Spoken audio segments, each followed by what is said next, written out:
Excuse me, we need a seatbelt extension.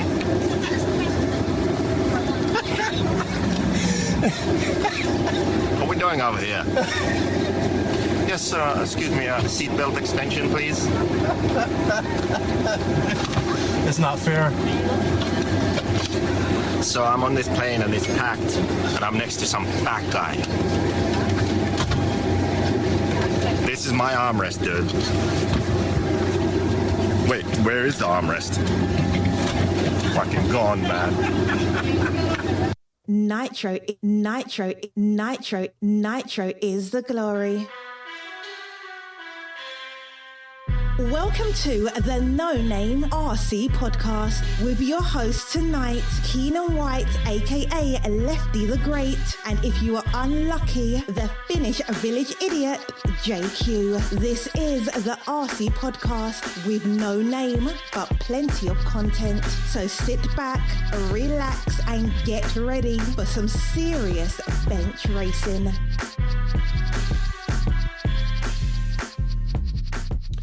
Yes, indeed. Nitro is the glory, but Ebuggy pays the bills. What's going on, everybody? Welcome to episode number 51 of the No Name RC podcast. I'm your host, Keenan White, a.k.a. Lefty the Great, and this is our 1 year anniversary, our 1 year old birthday for the No Name RC podcast. November 13th, 2018, this all started. Nitro is the glory was born. Ebuggy pays the bills, even though I got that from a buddy. Ebuggy pays the bills. Yeah, we've been doing this for 1 year. It's pretty cool. So I checked back on the first episode and I kind of cringed at the audio, and I kind of cringed at my audio for Cavalieri last week, for episode 50. I know a few people, I know people, it wasn't good. I do have a reason for it. I was kind of forgot how to use some software that I hadn't used for a while, and I was trying to figure it out on the fly, and it just didn't work. So I tried my best to clean it up. Mic was extremely too hot, so it was a little low. Like I tried to, I'm sorry.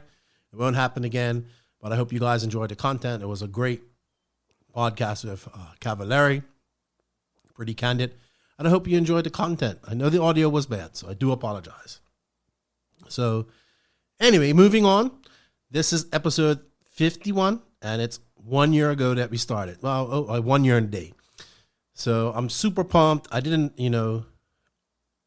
1 year in. I'm still passionate about this. Still having fun. Still got many guests to interview, to link up with and whatnot. We will be probably taking a break through December. Maybe one podcast, maybe two. We'll see how it goes. Take a little break, rejuvenate. Won't be much going on in RC anyway, because things don't really start up to January. But it's been good, and we couldn't do it without the support of all the No Name RC podcast listeners from around the world. I do thank you guys for all the support, the tons of messages that I've gotten throughout the year, even the ones that give me little hints and tell me that, maybe I should do this and maybe I do that. I appreciate it all. I appreciate everybody that has put their time to come on and be a part of the podcast, all the guests, all the people that have been on the Tekno RC Grassroots Racer Spotlight. So I appreciate it, and thank you guys all. I'm looking forward to 2020 to bringing you guys. We want to bring you more content. Hopefully we can get to a few more races and do some more things there. So we'll see what happens. But as for now, 2019 has been awesome. The first year has been awesome, and I appreciate it.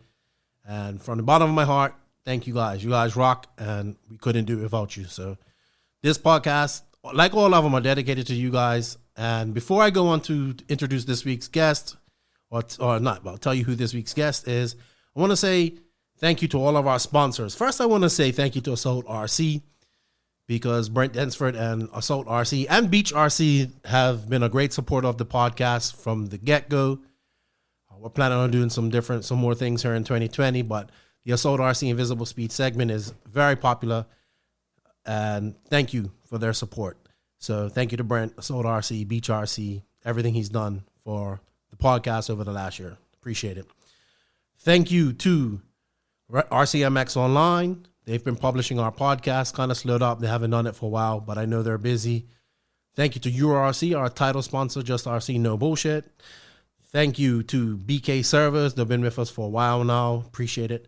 Remember, guys, all these sponsors, if they have promo codes, they're in the written description of the podcast. So you can find the websites, the promo codes, and if you have one, you'll save some shingles. So check it out. Remember, showing our sponsors some love shows the podcast some love. Tekno RC, Matt Walter, who reached out to come on to become a part of the podcast. I greatly appreciate it. We're looking for more people to come on the Tekno RC Grassroots Racer Spotlight. So please come. If you want to be a part of that, just hit me up and we will set a date and time to be a part of that. Also, big shout out to Bipolar Designs, Jason Darlin. Jason is pushing up some great decals. I was looking on his Facebook page. He's been working hard, pushing out decals for everybody, wraps, you name it. He can do it. We don't have a promo code for him, but tell him Lefty sent you from the No Name RC podcast, and he'll get you set up and get you straight. So thank you to Jason Darlin. 454 RC Works, my buddy Clint Treadway has been busy. Been watching him. He made some car stands, some carbon bits, wing buttons, and whatnot. So check out Clint Treadway. You do get a discount with him for mentioning the No Name RC podcast or using the promo code. So check out 454 RC Works on Facebook. Give them a like and a share. And check out their website. They're also on Instagram. Papa Willie's Traction Tonic. Man, I really, they are really doing it good. They know they get social media. They're pumping out banners and different stuff weekly, more than weekly, sometimes 3 to 4 times a week. So really good stuff that Papa Willie's is doing. Their Traction Tonic, they're developing more stuff. They're mostly an oval company, but they cater to everybody. So they have a really great slogan: "Prepare for victory with Papa." I always mess this up. Prepare for victory with Papa Willie's Traction Tonic. Papa Willie's Traction Tonic cures poor traction. Did I get it right? I should have had it right all this time, but I probably didn't. So kudos to Papa Willie's. Thank you for coming on board. Appreciate it. Go check them out. You got a discount when you put in the No Name RC podcast promo code. Our new sponsor is RC Race Works. Now, they are... it's a guy I know. I don't know if I want to release his name. I don't know if he appreciates that, but he's been a supporter of the podcast for a while. But they have these really cool, I guess they're like Pelican cases that he modifies and mounts eye chargers and whatnot in it. I even saw one where he had an iPad in the lid. So, if you want to keep your expensive chargers in safe condition, it's just like a little small Pelican case with the charger built in and everything, and you don't have to take the charger out. It stays in there. And, I believe they build them to per customer. So if you want specific things done, they can do it for you. So he's just started this venture. He also has some other products on his page. You can go to www.rcraceworks.com or go into their Facebook page, RC Raceworks. And these charger cases look really good. They're especially useful for the OGO bags. They fit between the wheels of the OGO bags on an OGO 9800, so right at the bottom. And it's a protective case, so it's meant to withstand a whole bunch of pressure and weight. And I believe they're even waterproof. So you can put everything else on top of it and wheel your OGO bag around when you're traveling and whatnot. So this is good stuff. Thank you to RC Raceworks. Go to their website. You can use the promo code Lefty, and you will get 10% off the charger cases. He will probably put in the promo code for the rest of the products, but check him out and see what he can do. There's more of a written description in the podcast about the actual charger case, so you can go there and read up on it. And if you want to order one, check them out. We support small businesses here at the No Name RC podcast. So, yeah. And I want to say another thank you to all of the podcasters that have helped me along the way. Joe Zaire, Aiden Burke, Mike from MBM and Matt, as well as the guys that Travis and Colin, Gups, he's helped me out from State of RC. All podcasts matter. And John Jennings from The Voice RC, sorry. So there's quite a few podcasts out there. Check them out, show them some love. They're all good. And yeah, we kind of all help each other. I try to promote them, they promote me, so I appreciate it. Really do. So when we don't have a podcast, check them out. Check them out. All right. Moving on. This week's guest is, I used to watch his videos on YouTube, ShortCourse World. It's Jason Snyder. And I must admit, it was a really great chat with him. I didn't realize he's super smart. He knows a lot about RC, and I learned a lot just talking to him. So it was a great chat with him. Thank you for Jason for coming on. Owner of Raw Speed as well. So enjoy that. It was pretty good. I really enjoyed that chat with him. It kind of went away. I didn't even think it was going to go. And that's what I like about doing these interviews. You have a plan, and then sometimes you don't even, you still get the plan in effect, but you go the long way around. But it was a good chat, and it was good to get his opinions on what's going on in RC and what he thinks. So thank you, Jason, once again. I think you guys really will enjoy it. And just something on another note that I saw that a hobby shop burnt down this week, and I really feel bad for the people. I can't remember the name of the hobby shop, so if you guys listen to this, just let me know which hobby shop it was so I can find them on Facebook. But unfortunately, some like their neighbor next door, I believe, a propane tank went up, and then it just engulfed their whole track. So we can't afford to lose any tracks, and they were like a hobby shop as well. So my positive vibes, and I hope they can get back on their feet, and I hope the RC community can help them get back racing, man, because we don't need to lose any tracks. So sorry to hear that. Sorry to hear that. Yeah, nothing much going on. We have a bunch of Facebook questions. So Rupert's just back from Asia and Finland. So let me give him a call and see what's going on. What's going on, Joseph? How are you? Good. I'm organizing my parts here. Yeah, I'm organizing my life. Can you not? I actually just arrived in America, and I'm organizing my life.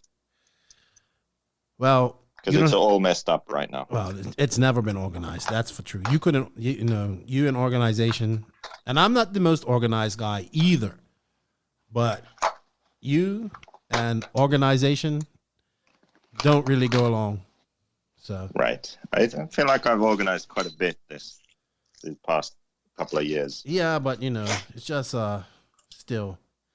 Hold on, I got notifications coming on here on my laptop. Let me turn those off if I know how to. Yeah, good idea, Andrew. So back in California, you got back yesterday, correct?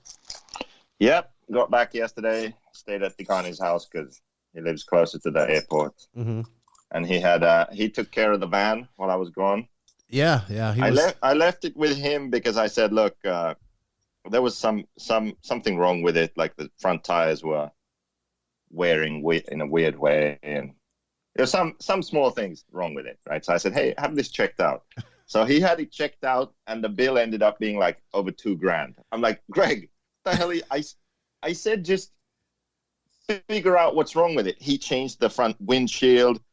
Like, he did so much. You had blown out the front seat, so he even had it, I blew out the front seat. Like, the van's got 390,000 miles on it. Your fat ass blew out the front seat. The first time I sat in it, I fell into that fucking pocket in the door, that thing. That's where I was sitting. It's comfortable. No, it's not comfortable. No, it's not. I could feel the metal inside. Like, there was no padding. So he had it reupholstered, or what's the word for that? Reupholstered. Yeah, so he did that. And he like, there was so much that he did to it. He went crazy. Changed and drive shafts and new shocks. I'm like, oh my God, you're crazy. I just asked you to figure out the basics, not like redo the whole van. But he said, like, hey, now it's going to be good for another 100,000 miles. And if I didn't do it now, you wouldn't have done it anyway. So I figured I'd do it. Yeah, I have to pay for it. So Anyway, I think the Ghani really gets off on fixing up the van. Yeah, he likes that, especially when it's not his money. Then he really goes crazy. Either it's the insurance company's money or someone else's. He likes to, do that. Oh my gosh! So you went to Finland, then you was in Asia for a week. How can you stop organizing the damn I'm tools? fucking organizing my life right now. Yeah, but this is really important. It's very aggravating because it's making all this noise, and you want to, and anyway. So you went over to Asia. You stopped in Thailand. I meant to ask, what was the guy push? Why was he pushing his Prado in the parking lot? What was that all about in that video? Because in Thailand, they can cars park blocking other cars in, right? But they park that way in neutral. Like they park in neutral and no handbrake, so that if someone wants to leave, they can just push the car out of the way. Oh, really? Wow. Yeah. So you park somewhere and then someone blocks you in. That's normal. Okay. Because then you just go and push their car out of the way, and then you leave. Crazy. So then there's more parking spots available. Yeah. Well, you had a meeting there. I don't know if you want to talk about it, but it sounds pretty positive. And Thailand's a place I want to go one day. Definitely want to go there one day. Hopefully, I'll get there. Hopefully. Yeah. So you're back in America. You're back. You love America. You had a productive trip. I haven't even talked too much about the trip to you. I guess I will here eventually. You know what? I must be off the watch list. The watch list in immigration. Yeah. Because this was the easiest entry I've ever had. The guy was like, "Hey, how are you doing?" I said, "Yeah, I'm fine, thanks." And then he checks my passport and he's like, "How long are you staying?" I said, "My return flight's the 7th of April." And he just stamped everything. And that was it. I'm like, what? No more questions? What the hell? That was weird. Yeah, so. That is weird for you, especially for such a long. Just nothing, just everything good. That's what I'm trying to tell you, man. When that happened, when we came back from South America, they're just trying to catch you in a lie, they're just trying to catch you out. You don't have too much experience getting pulled over by police and stuff like that, so. You kind of got. No, I live in Finland. We don't have those kind of issues. Yeah, you kind of got a little bit rattled. Anyway, dude. You know what? Today marks November 13th as we're recording this. 1 year ago, I released the first episode, and I listened to it today, and I was like, "Oh my, that was so bad." Like, what was I thinking with this? I had no idea what I was doing. Echoey and all that type of stuff. Do you have an idea now? Because I listened to the Cavalieri podcast. Yeah, I saw your comment. I'll tell you what happened. Like, I wasn't even... Joe Rogan. Why don't you tell me what happened, Joe Rogan? Well, you were breaking up. You sounded like shit. And then Cavalieri was all quiet. You have all this new equipment. I swear you just don't know what all the dials Well, I haven't. I'm using that now, but I wasn't using it because I was waiting for a cable. And what happened was I don't know if you can hear it, like in the beginning, like you hear all these mouse clicks going on. I kind of rushed in her because they're like, "Hey, let's do it now." And I was like, "All right."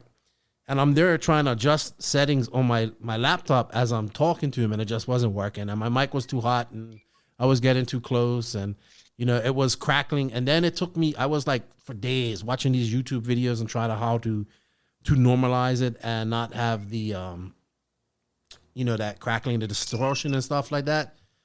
And I tried to get it as good as I could, good as I can, and it was a really good interview. So I didn't, it just happened. So how's it going to be now? Is this going to be okay? It would be better if you stop. Are you going to be too loud? No, because I'm using the new equipment now.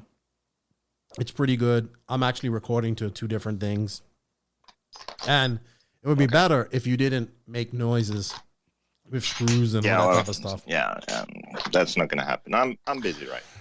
Anyway, a couple results. I saw Barufalo won in Padova, which was good, Yeah, no Ongaro. There's some beef there. Ongaro's never going to race in Padova again. Oh, really? What happened? Yeah, because Ongaro and the owner of Padova don't get along. They had some beef over something. Interesting. So Ongaro's like, well, not Davido, of course. He doesn't give a shit, probably. The father. Oh. Father and owner of Padova had some issues, so they're never going to race at Padova again. Interesting. But Barufalo won, and he won against guys. I honestly think Padova is going to close. Let's stamp it. Within a year, it's going to be gone. Okay. November 13th. Yeah. What were you saying? Barufalo won. Boots was there. Lutz went over. I think Berton was there, Sanchetin. The normal fast Italian guys were there. And good job to Barufalo, because we all know he's fast, but, just stringing it together to win a race. Yeah. Ty Tessman won at Tim Lime's race, the U.S. Open. I think Mayfield had some issues. I think he didn't even start his main. Mayfield was there? Yeah, he was there. It was like Mayfield was there, Cole was there, Ty. A few other guys were there. I don't know if Tebow was there, Tanner Denny. So, yeah, I saw Tebow posted. Yeah, it was some talent there, and Ty won.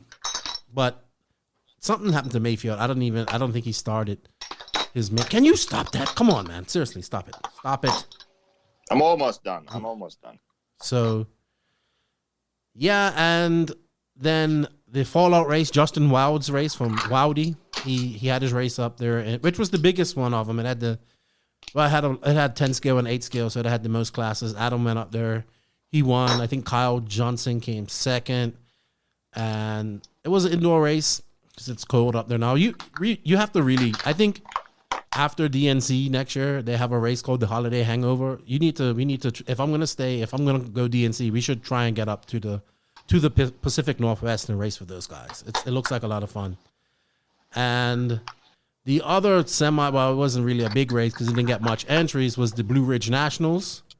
And that was in the new event, that event that I showed you was in that new, brand new stadium. But I don't think they got many entries in. But it's a really, really, really great facility. And it has potential to be a good race, but it's a steep learning curve. It's not that easy to just put on a race and promote it and get people to come there and stuff like that. So I don't know. Tell me about it. Yeah, so it's not it's not easy at all. Afra released that video, which I thought was pretty cool. And the PDF with all the info. I haven't read it yet. I see a lot of RCGP influence in there. Yeah, I'm going to say that. You said it. I agree with you. But we've always said that EFRA is probably the best governing body out there. I would say EFRA is even better than IFMAR. More forward thinking. And, all these other governing bodies, they can have a look at EFRA and what they're doing and follow them. Roar definitely needs to step up and do it. Yeah, they do. We need a new, younger crowd in these. For our new president, Javier, he's younger and has more sense and kind of wants to do the right thing. He just needs to get all the handbrakes out of EFRA, and then maybe things can improve. Yeah. You know what? I'm going to have to apologize for this. There we go. Right. All right. You have anything to add? Anything you noticed this week? The time we've been gone? No, but I upgraded to business class on points, and I can tell you that if I could fly business class all the time, traveling wouldn't be an issue. It's such a massive difference. It's not even funny. Yeah, that's like a microcosm for life when you have money, and then life for everyone else. Like when rich people complain about life and you just want to punch them in the face. That just kind of reinforces that thing. Yes, of course. Yes, you can get cancer and you can have all these issues, and money doesn't help you at that point. Yeah, I understand. But when people who are healthy and wealthy and healthy complain about bullshit, I just want to fucking punch them in the face because they have no idea. And you know what? People who are like way, way below our situation and struggle with just fucking putting food on the table, they look at us and think the same probably. Like, these guys are racing RC cars, punch this asshole in the face, for complaining. It's just an interesting thing to kind of realize.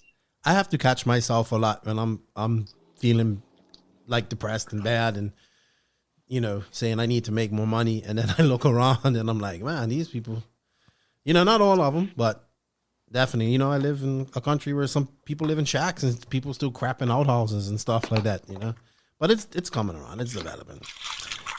Anyway. So what's the point of this? So we have some Facebook questions. I think people really like that cartoon that I posted up. Thank you to Paco Tapate's friend, Rubens. He actually made this last year maybe he was gonna do the USA tour, and he's like, no, that looks stupid. Don't put it up. And it was a hit. And it was a hit. Yeah. So it was pretty funny. We should like maybe get that picture of me choking you out. Maybe make a decal. Yeah, but you out were of choking me with the left hand. That's what. That's the hand that I would. If I was gonna like do a sleeper hold on you, like choke you out like MMA style, that's exactly what I would do. I will put the left hand there. You can squeeze with the other. Yeah, and I'll just there you go. In 10 seconds, you'll be out like a light. 20, you'll be dead. Wow. Fighting words. Maybe more than 20. So, all right. So let's get to some of these Facebook questions. We have a bunch. I don't think we're gonna get through them all, but hey, let's go. Joseph Cood, when is Keenan gonna race some on-road? I don't know. I have a GT. I gotta fix it and get out there. And Keenan's never gonna race on-road. I don't even know if I'm ever It's gonna. all about scale. I don't even know if I'm ever gonna race RC cars again. The way things are going, I don't know. Fuck RC cars. Right, then we wouldn't have this podcast. But I hopefully I think I want to race next year. I gotta pull some trigger lash next year. I didn't even take a lap of the RCGP track. Jesus. So I don't know, Joseph. Soon, I hope. One day. Chris Boiter wants to know 30 or 25% fuel and why. I don't know. Ask someone that knows. Just fucking run whatever. It doesn't make a difference. Well, 30% gives you difference for you to notice. Doesn't 25? You just run 30%, and you'll have power and all that crap. And you put 25 in, and you won't notice any difference. Yeah, but the lower percentage of nitro, the more runtime you get. Yeah, I don't know. I really don't know. We'd probably have to get Degani on to talk about that. Yeah, he would know all about Get that. Degani on. He'll know. Hey, let's take these questions serious. Let's go. Come on. Stop it. Okay. Chris Tredu, I know what the answer is. Has Joseph ever picked up a crawler or driven something slow? Have I picked up what? A crawler or scale truck or driven something slow? I guess he's asking if you've driven any type of scale vehicle. Maybe I've tried a crawler somewhere, but no, not really. I'm not interested. Okay. What are you doing? Me? I don't know. I heard something. Scratching your balls? No, I heard something whistling back there. I don't know what's going on. No, like scratching or something. Are you scratching your balls? No. On air? No. Oh. That sound. What's that? Nothing. I don't hear it. I don't hear anything. You don't hear that sound? No, it's actually crystal clear. You're crystal clear. I'm crystal clear. I don't hear Great anything. radio, bros. Okay. So, Will McIver actually has the Assault RC Invisible Speed question, and he has a very good question. He goes, Mr. Pumpernickels, over the years we've seen racing classes, chassis emerge and dwindle, gas truck faded away, truggies kind of only popular in the US, in my opinion. Short course became popular. 10 scale buggies have always kind of hung in there, and Ebuggy has taken the industry by storm. In your opinion, what will be the next new class chassis or basically next segment, the next thing that's going to boost RC, kind of like what the monster truck done and then short course done, and what do you think is going to happen? I think that if the listeners can hear this sound, it's going to be really annoying. I can't hear it. If I can't hear it, then it doesn't matter. Are you sure? Yeah. Maybe we should pause and you go back and listen. No, I'm dead serious. Hold on. So we figured out what the problem is. We can't charge the phone while we're doing this. It doesn't come up on the recording, but it comes up on your side. So we learned something today. See, we learn something new every day. All right, back to the questions, Joseph. Let's go. So Will Smith was asking. Not what Will the Smith. Next class? Will McIver. Who was it? Will McIver. Will McIver. McIver. Mm-hmm. McIver was asking the next class. I think the next class should be something that looks realistic. We don't need more classes, for racing. But make something to attract new people, and maybe something scale, something racing that's scale. Those seem to be popular always. Mm-hmm. Like, I don't know, some rally or Rally looks pretty I don't cool. know. Rally looks cool. Something like that. Yeah. I don't like that whole chasing the car. Like I want to do, but racing each other like rallycross, you yeah. know, that kind of stuff. but the car has to That look could be real. something. Yeah, that could be something. Yeah, like it looks real, but it's off road, it's dirt, asphalt, like something like that, something crazy, something new like that. That could work. Yeah, You can kind of run it wherever, yeah. make a track in the parking lot. You know, it's Mm-hmm. that kind of stuff. I think works. Stuff that relates to the real world, and then when people get hooked on RC, then they get into the classes that look nothing like the real thing. Yeah. I remember Jason Rona said that as well, and I actually do agree with him on that. So, Yeah, that's what I think should happen if we have new classes. We don't need any like, oh, this fucking, you have to run this turn motor and fuck all that. We don't need any more things like that. no. If you're going to do something new and different, then make it way different. You know? The issue would be, Oh, we're going to run a 10 scale buggy with big wheels. No, stupid. Okay, stop it. the issue would be somebody will come up with better tires, and then we'll get all super competitive, just like ShortCourse did. You know, and then it'll be broken down into stock and 13.5 and 17.5. Yeah, that's always what happens. I know it, but I agree with you. Rally would be cool. I think it's cool, but just like a spec class, having fun. This guy actually showed me from England. They do it in England on but it's a mixed surface. Maybe it has AstroTurf plus the gym floor, you know, and it's just fun. I think it's pretty cool. Yeah. Okay. All right. So Connie Svensson from Sweden, he says, there were some rumors that Schumacher was looking into 8 scale. Arlovsky. No. Okay. No. Can I finish? Okay. Arlovsky has many times posted he's testing an 8 scale. He even tested a gray edition at one point and likes it. But He was actually running it. He was going to race it and everything. Deal was done. And then some guy at Schumacher doesn't like me. And so he shut it down. What an idiot. Didn't you used to run Schumacher cars, though? Yeah, I did. I even fucking made the Euros main. Finished 7th. Yeah, you did. At Robin Hood, right? Yeah. Yeah. Maybe you should have won. Then it would have happened. Yeah. He says Maybe. that Arlovsky likes the class, but has never mentioned a platform. What do you think? Do you think he may be joining some other brand for 8 scale to start his 8 scale career? I don't know. Maybe. If Schumacher let him. Mm-hmm. That's too bad. He could have done well with the gray edition and moved on to Nitro. That would have been great. Would have been really good. He was going to do Neo. He was going to do the Neo race. Really? Actually. Yeah. Damn it. Yep. That would have been great. Joey Bourdon is a young racer, and he asks, should racers charge full price for 15 and under Nitro buggy classes? Should races charge full price? Yeah, if they have if they get to run the same amount as everyone else, then yeah, charge full price. So if it's like a separate class, charge full price? That's what you mean? Yeah, if it's just like a 15 under final or something, or some gimmick, then no. But if it's a full class, then yeah. Okay. Lucas Lauren, he says, how can you tell the difference between JQ clutch springs if they get mixed up or the unlabeled? There's no color difference and they all look the same. Measure them with calipers, or you are professional like me and you just look at them and you know. You can kind of see the difference between a 1.0 and a 1.1. Yeah, okay, I'll tell you a story.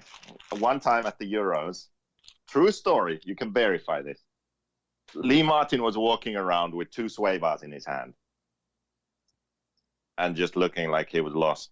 I'm like, what's going on? And he needed calipers or something. And so I grabbed the sway bars and I asked, like, how was it? I asked him, like, what do you want to know? And he was like, which is 2.3? And I can't remember if he just wanted to know which is which or he wanted to know what they are. Mm-hmm. I think it was like he wanted to know what they are. And I told him, and then he went to measure them and it was correct.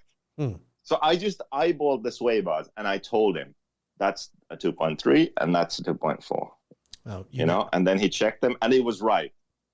What do you want? It's fucking amazing. How the fuck can you tell the difference between that? I don't know. Weird. What do you want? But then show me a nut that's 18 mil, I got no clue. I don't know because I'm not used to looking at those measurements. But the fucking RC sway bars, yeah. Yeah. All right. I know that shit. What do you? You got a prize for being able to judge sway bars without a pair of calipers. Yeah, I get a prize. Right. Okay. David. This is why I'm single, folks. Can we go on to the next question, please? David Swan. Do you think RC manufacturers should partner with high schools to form a local high school off-road mud boss or scaling series? All the shoe companies partner with schools. Why not JQ, Traxxas, Axial, etc.? Any other manufacturers? It will blow the sport up by introducing the sport to some that may not have the funds to get started. Sponsorship opportunities would be up for grabs. Yes, I think they should. Yeah. I don't really have the products to do that kind of thing. Mm-hmm. But in India, it's interesting. In India, they do this. In India, universities use RC cars in engineering courses or whatever. I don't really know exactly what courses they use them in, but I know that I'm selling JQ ready to run buggies that I used in India. Yeah. University. Yeah. So that's interesting. So yeah, I think it's a good idea. You can learn everything. You can learn all the basics from RC cars. Who was I talking with about this? I can't remember who it was, but I was recently speaking with someone who said that a problem that has occurred now is when some people go to, studying something to do with cars, for example. Mm-hmm. And they don't have the basic skill set or knowledge. Right. Like normally when someone goes to a university and is studying or sort of after high school goes and studies something like even just mechanic or something to do with cars, right? They have some sort of experience before. You have some sort of experience. You kind of understand how a car works, the basics, But these days you have people who they don't even know the basics. They're like, the level of their questions is like, why does a car have a gearbox? You should know that. Like, why does a car have a gearbox? Yeah. I mean, good question if you're 5 years old, right? Yeah. But if you're a teenager, you should know that stuff. And that's the thing about RC. In RC, you would learn all the basics. You understand what gearing is. You understand why a car would have a gearbox because of RC. You understand what shocks are, what the springs do, the damping, the differentials, steering. You understand all the basic concepts. And also you understand the basics of, mechanical structures like screws and nuts and bolts and different sizes and how they work and shims and bearings and all the sort of dumb basic stuff you learn from RC. And you learn a lot more, camber and toe and all that stuff.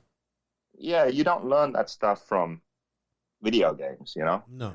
But you can learn it from this. It would be great if, imagine in school you had a course where it's all about mechanical skills and building a car and driving it, and you can learn about the electronics. I mean, it's so much you can learn right there. So it definitely should be a course in. There's a guy in Bermuda.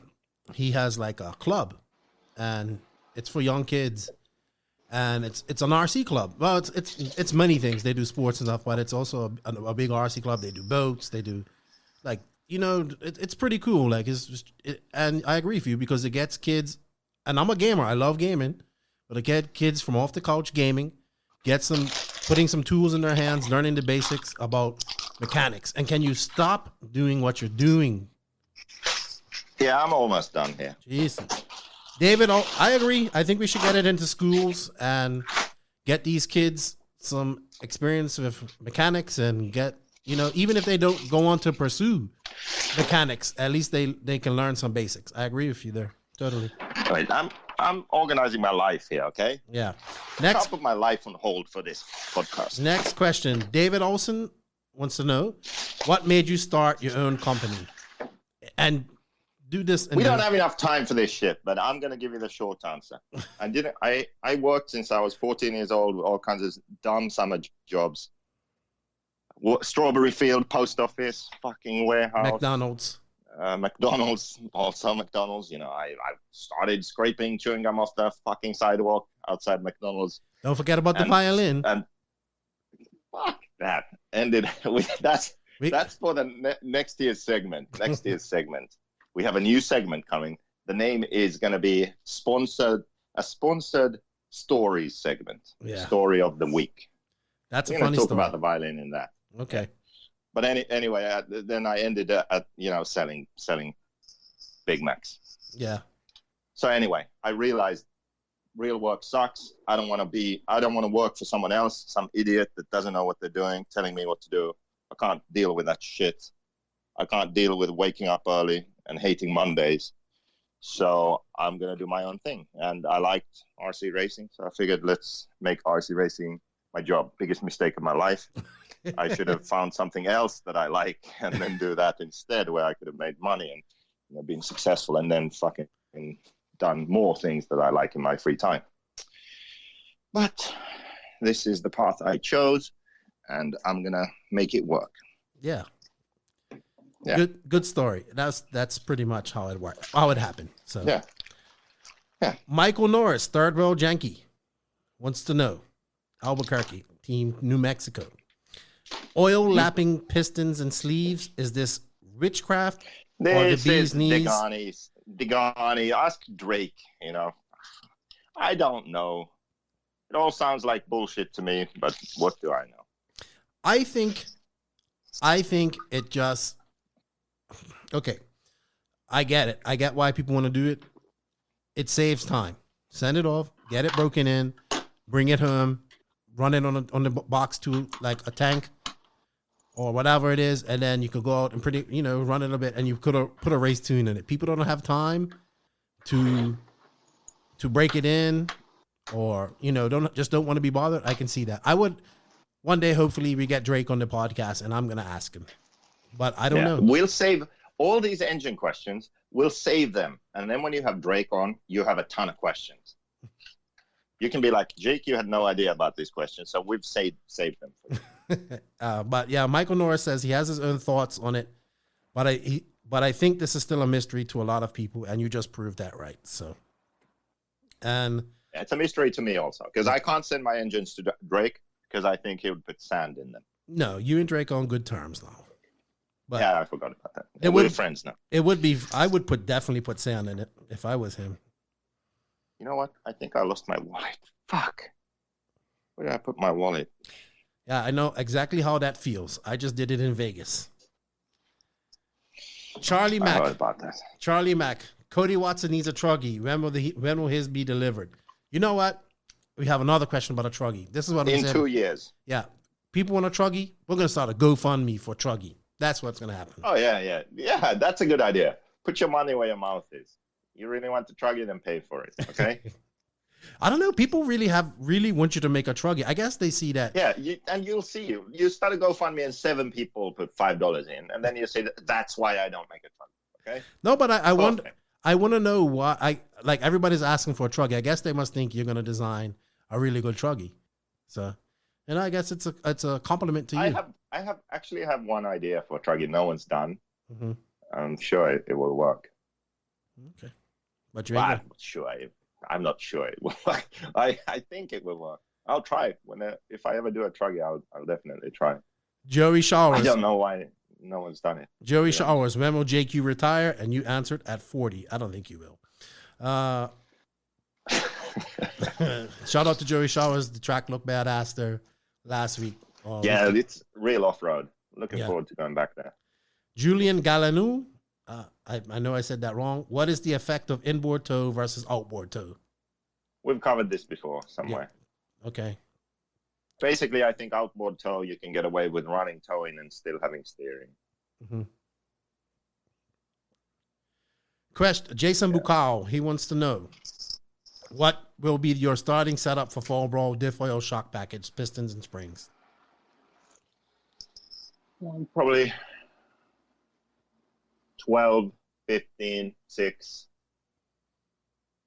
12, 15, 6, or yeah, something like that in diffs. And shocks, the 7 1.25, 7 1.35, and depending on temperature, like 30, 27. It's going to be So what's cold. that there, like? so. 450, 400, or 400, 350. You know, it depends on the temperature. Okay, Chauncey Mack, how will we as a team work towards growth for JQ Racing?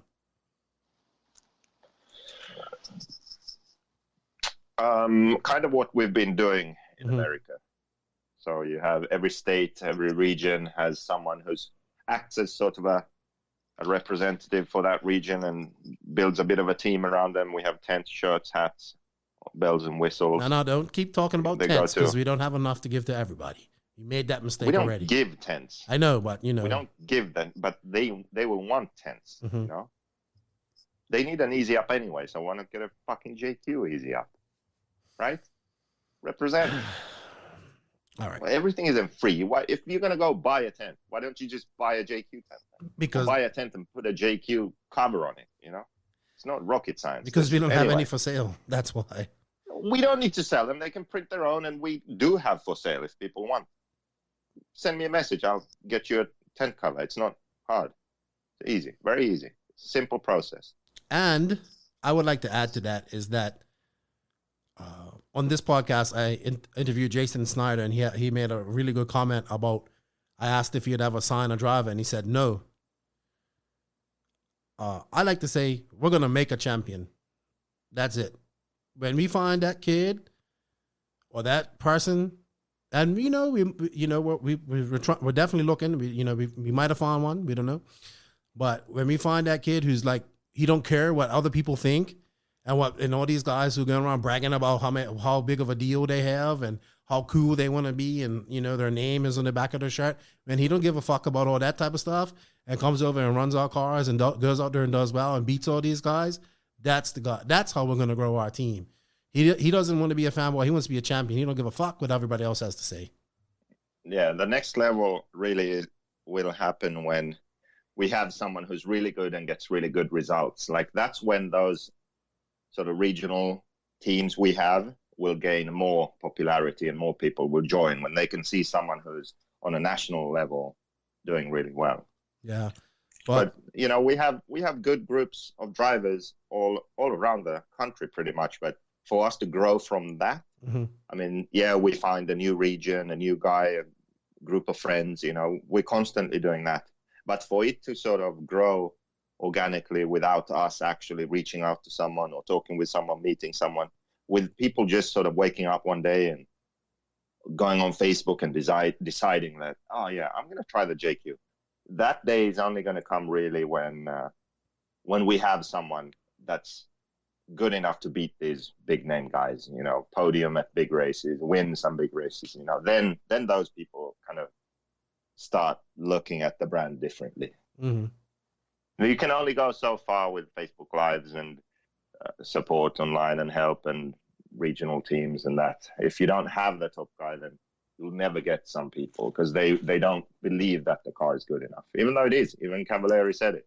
Go listen. He said the car's good, right? Yeah, he did. But, it just takes a good enough driver to be running it and winning or doing well, and then it gains credibility and you can grow the brand further. But we do appreciate the people that believe in what we're doing and are part of the team and have fun doing it. And they go to these races and we have fun every time we go to a race. I do anyway. So yeah, that's right. Yeah, I think we're doing well on that front. Yeah, I agree. Theo Price is a motor question. If you could build your dream motor, how would the power band feel?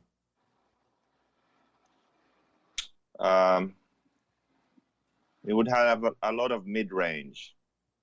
So I think a problem that I've had with some engines is initially there's power, and then let's say after that initial acceleration, if you want to add a bit more, nothing happens. And then you just go full throttle after that, kind of, and it picks up, and then that's it. I'd like it where initially it's kind of smooth, so you can really control it smoothly initially, and then if you want more power, you just pull the trigger a bit more. Then if you want even more, you pull the trigger more, and there's always sort of an increase in power. So the mid-range is what I'd like a lot of. So kind of like a 4-stroke. So initially smooth, and then a strong mid-range, and fast on the top end. That's really what I look for. Okay. I like that kind of feel. So let's say you're doing some jump section or tight section on the track, you can kind of blip the throttle and you have power, but it's not like super aggressive everywhere and hard to drive. Got you. I knew that was going to be an answer because I've heard you say that many times. Toby Hampson, can Rupert describe racecraft? I see a lot of fast racers, newer experience, but have zero racecraft. Can you explain the fundamentals and how does one learn it? Is there something you can just learn through experience? Cheers, Lefty. It's a good question. Racecraft. I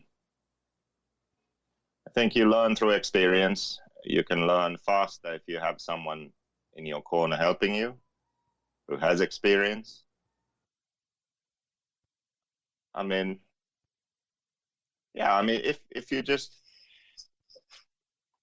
if you make it a goal to become a better racer, then you'll learn faster. If you take notice of what happens, like if you watch mains, if you don't make the main in the pro main and you watch the pro mains and you watch the guys who normally do really well and you see how they handle the race, like maybe in the beginning they're a bit off the pace.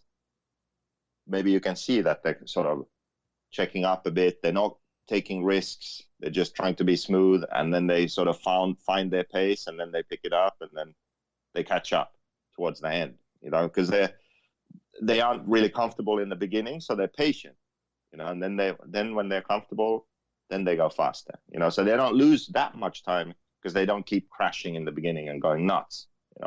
So they just drive within themselves, or you can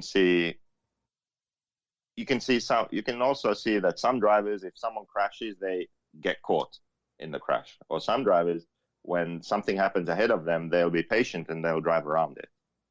So some drivers always have quote unquote bad luck, and other drivers always have quote unquote good luck. But largely they make it themselves because they can see the other stuff that's going on the track and they react quickly to it. And others just sort of focus on their own thing and just do their own thing. And if someone crashes in front of them and it's in the racing line, it's like, oh, I had such bad luck, someone crashed. Instead of them, seeing that there's someone there and driving around it. So these sorts of things, you can just learn by watching. You learn faster if you have someone help you, and eventually you'll learn all on your own if you just race long enough. Cool. Okay. Cool. SJ Shantler, please explain the term diffing out and how do you notice it? When people say that,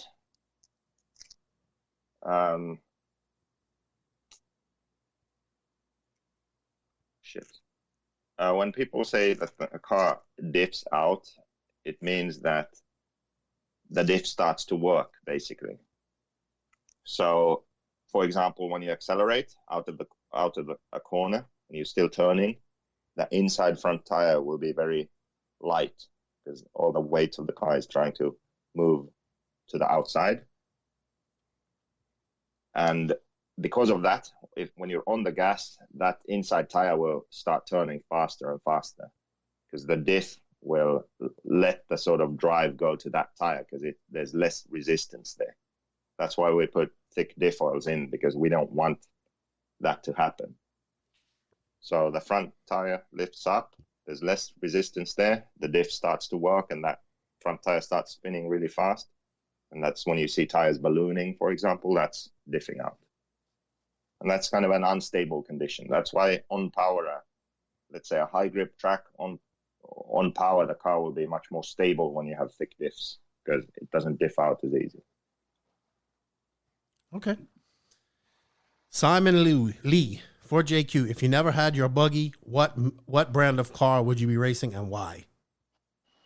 I think last time I had this question, I said X-Ray because they had everything and they're constantly developing their cars and they're good quality, and yeah, it would just be easy. Okay.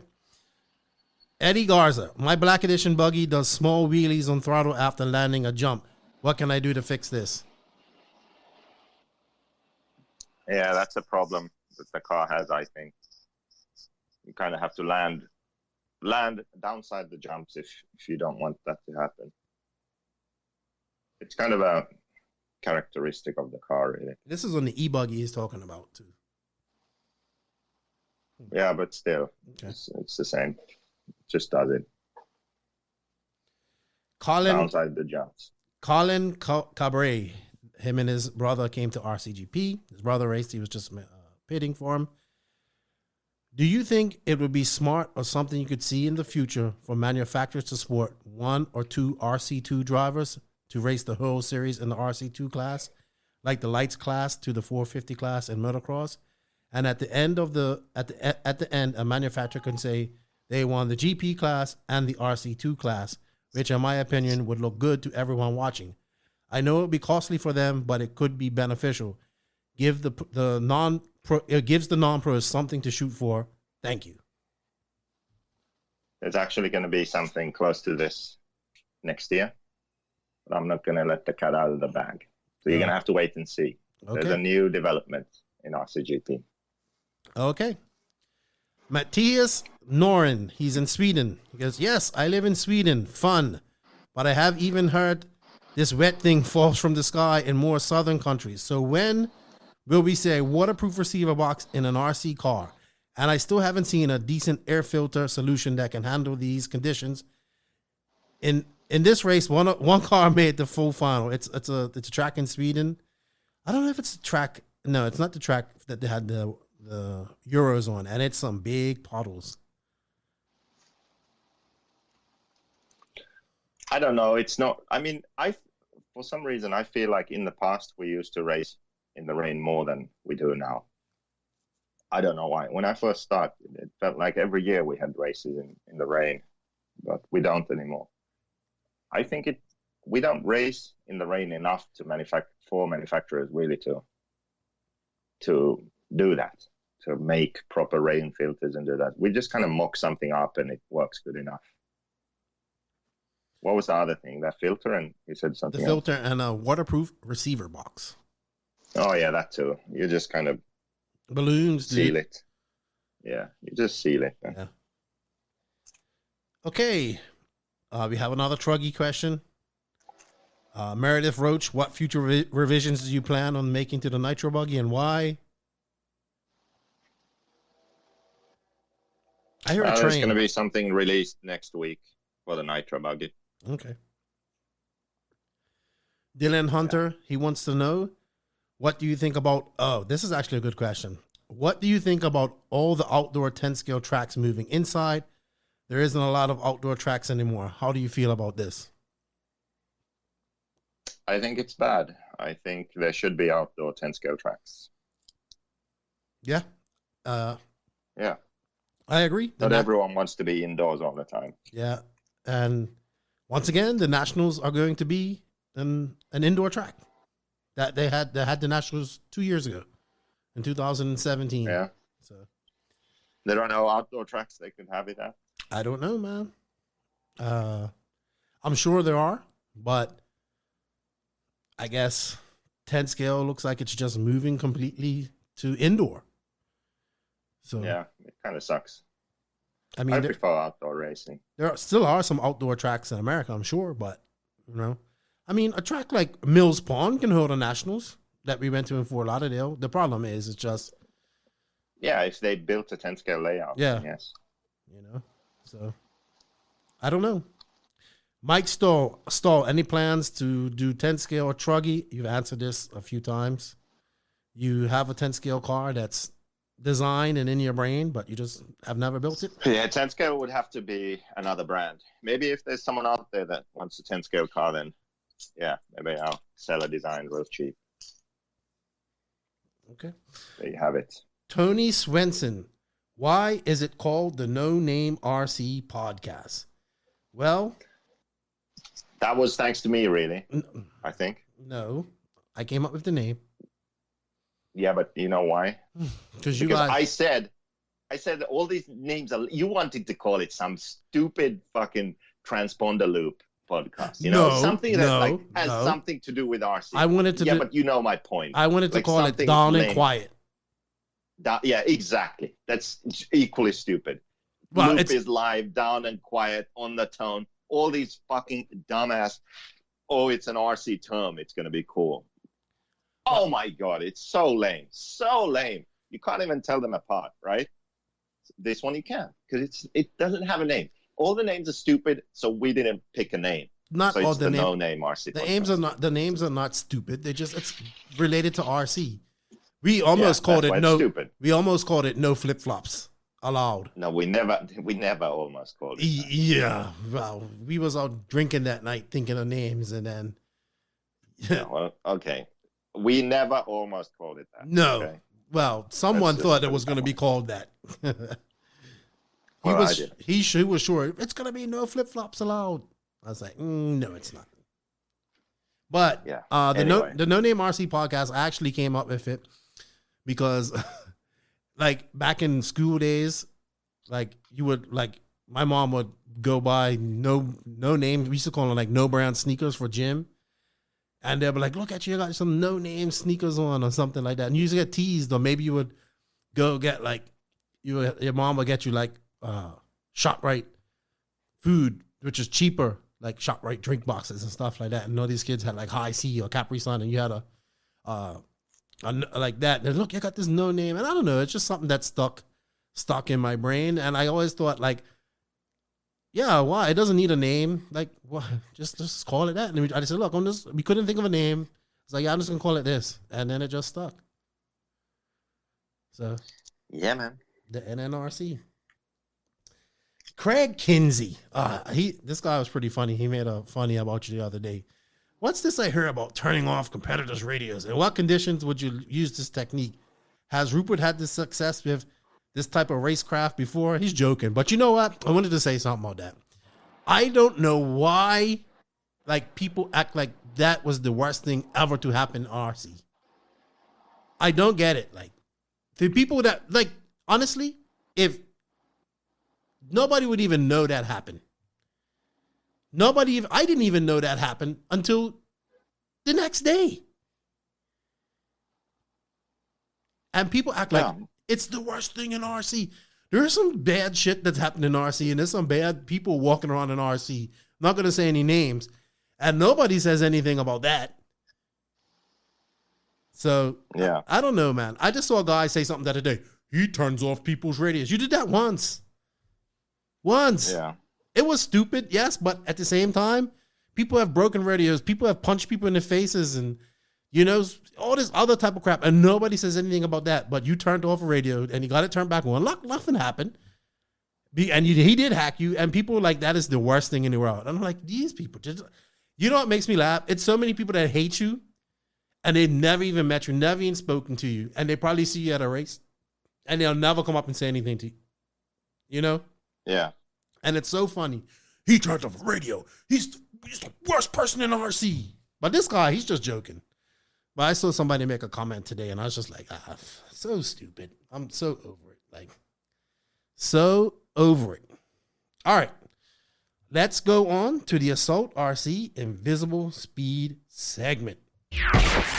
You are now locked in to the Assault RC Invisible Speed segment. Check out AssaultRC.com for the latest products for all your performance RC needs. Featuring the best lubes and specialty tools on the market. Use promo code LEFTY19 at checkout for 10% off your entire order at AssaultRC.com. So, Joseph, it's time for the Assault RC Invisible Speed segment. And this comes from Will McIver. He's loving this. He's sending me questions every week. And he wants to know, Mr. Rupert, what is the big deal with brass weights with all the new advancement in cars? Everything seems to be moving in the opposite direction, becoming more lightweight, and they have options to add weight. brass attachments to the chassis, the arms, etc. What is this advantage? And can you explain unsprung weight and sprung weight and why brass wheel hexes are starting to enter the market? He said, okay, that's 2 questions. I think weights typically just mask a setup that's not right, or a car that's hard to drive, and you add weight and it's like, oh, it's easier to drive. Yeah, because it's heavier and slower. You know, maybe it's faster because it's easier to drive. But if instead of putting the weights on, you figured out the setup, I think it would be faster. And the whole hex weights and hub weights, I think it can actually be a tuning aid because our shocks are so primitive. I'm not really a big believer of it, but I can see how it could work, because we can't really adjust our shocks, you know, high speed, low speed, damping, compression, rebound, like all those things. We can't really adjust it that well. So maybe when you add weight to the hub, maybe on certain tracks in certain conditions, it can actually make the suspension feel better and your car feel better. So I can see how it could work, but I'm just not a believer in that stuff. Okay. And why would it work? Well, basically, I mean, it just makes, when your wheel hits a bump and starts moving, there's more inertia, there's more weight, you know, compressing that shock. So that's kind of what happens. So Okay. the shock wants to move more, work more with them. Maybe, yeah. I don't know. He also What I asked, have for that. can you explain unsprung and sprung weight? Well, that's kind of what I was just talking about. The Okay. hub weights. You just answered it The fast. the unsprung weight is like basically, you could say the hubs and steering knuckles and that stuff, and maybe like half of the A-arms and top links, like the outer part Mm-hmm. that isn't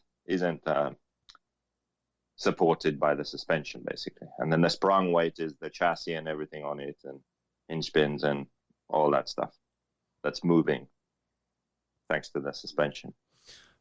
Well, I know like Chris Morales and them guys love weight up by the front of their lift on their cars. What does that? Yeah. How so does that work? When you make the car, the best situation is if you could make the car so it's underweight, and then you add a weight and you add it where you want. So you can add it, for example, in the front, and you add it down low, so you can lower the center of gravity of the car, and you can move the weight bias where you want it, how you want it. So Okay, that actually makes that sense. could be a good thing. Yeah. Yeah. That So makes maybe sense. you want to add weight by the front gearbox and by the rear gearbox, you know. So maybe you want to calm the car down, you know, so it doesn't rotate and turn so quickly, respond so quickly. So you put the weights far apart and low down. So low center of gravity and not so aggressive. Or maybe you want to put weight by the center diff, you know, in the middle of the car and low down, and do the opposite. So yeah, the best situation is when you have a car that's underweight, and then you can add a weight where you want. Okay, that makes sense. That makes a lot of sense. All right, Will, thank you for the question. I'm sure he's got next week's question planned already. Will's pretty smart. He's over there. He's been racing a long time. So I'm sure he's got a plethora of questions for you, which is good, which is really good. So thank you for the questions in the Assault RC Invisible Speed segment. Joseph, Yeah. you just have to make noise as I'm about to sign off. Yeah. I'm gonna call you back for the rant. Just sort your life out, man. Sort your life out. Yeah. I need to go anyway. No, Let's rant later tonight. yeah, whatever. You don't have anything to do. Do you know what an average RC person thinks about every 3 seconds? RC cars, of course. But who can blame us?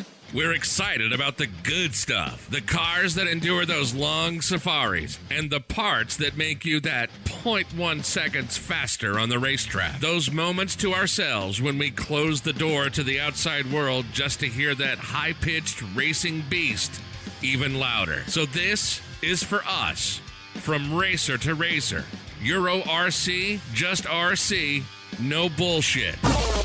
Please go to www.eurorc.com. Use promo code NNRC to save you some money on your orders.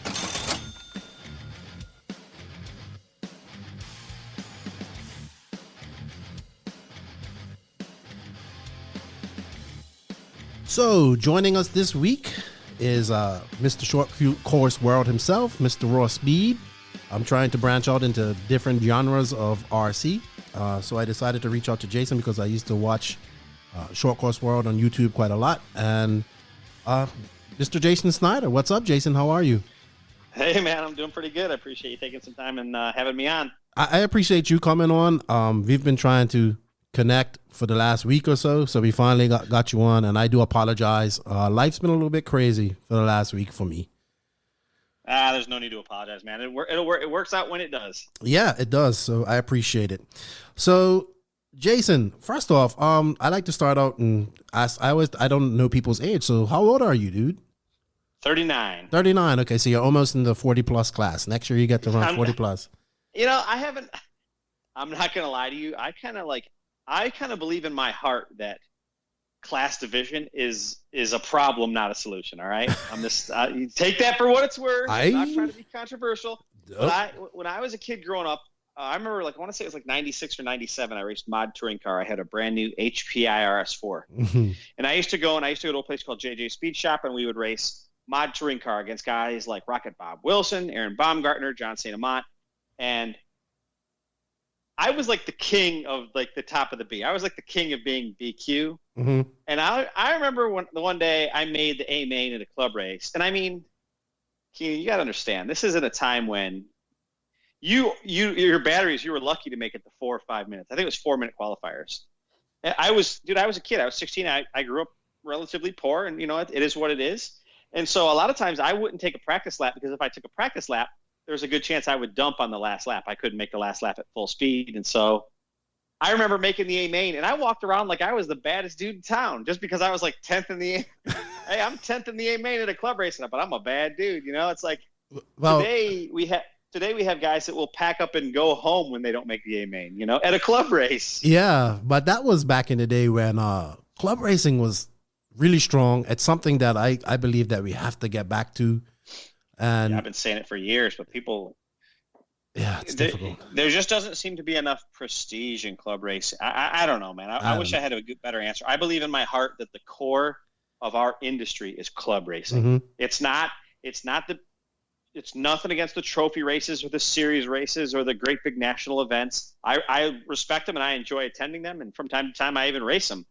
But you know, if you want to catch me behind the radio, it's going to more than likely it's going to be at a club race, you know? Yeah. I mean, a lot of your videos that I used to watch, it was always at a club race. And I think what was the track that you used to always go to? Rain Man's Raceway. Yeah. Yeah.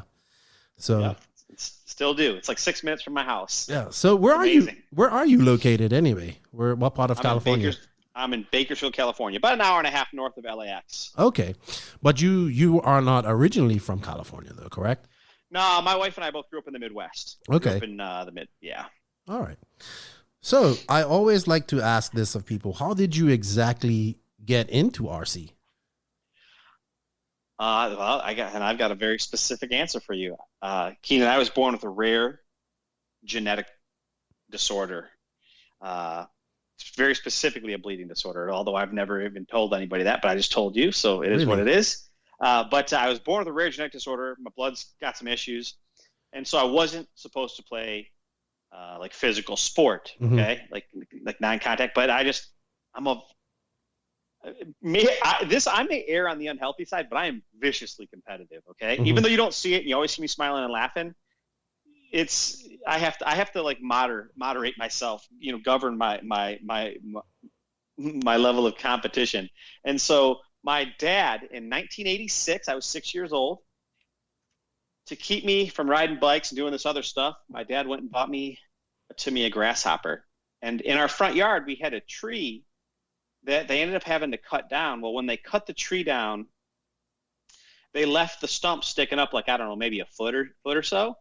And my dad dug a pit around the stump. And right before they decided to pull this stump out, my dad had just finished building my Grasshopper. And he put a board over the stump, and we would jump the pit, you know, like I'm 6 years old, jumping the pit. I had a little Futaba stick radio. This is way before the Magnum Junior came out, or a few years anyways. And that was it, man. I was started. So in 86, I had my very first RC car, and that's where it began for me. Now, that's a cool story. I mean, my first real car I saw was probably a Grasshopper or a Frog, and the guy in the neighborhood who had it, he was a little older, so he was making some money, and he used to just run it up and down the street and be like, oh, that's so awesome. It's so fast compared to what the Tyco cars that we were running. So that's pretty cool. But after the Grasshopper, did you continue with RC or? Well, my dad always made sure I had an RC car, and I'm sure my memory is a bit distorted these days, but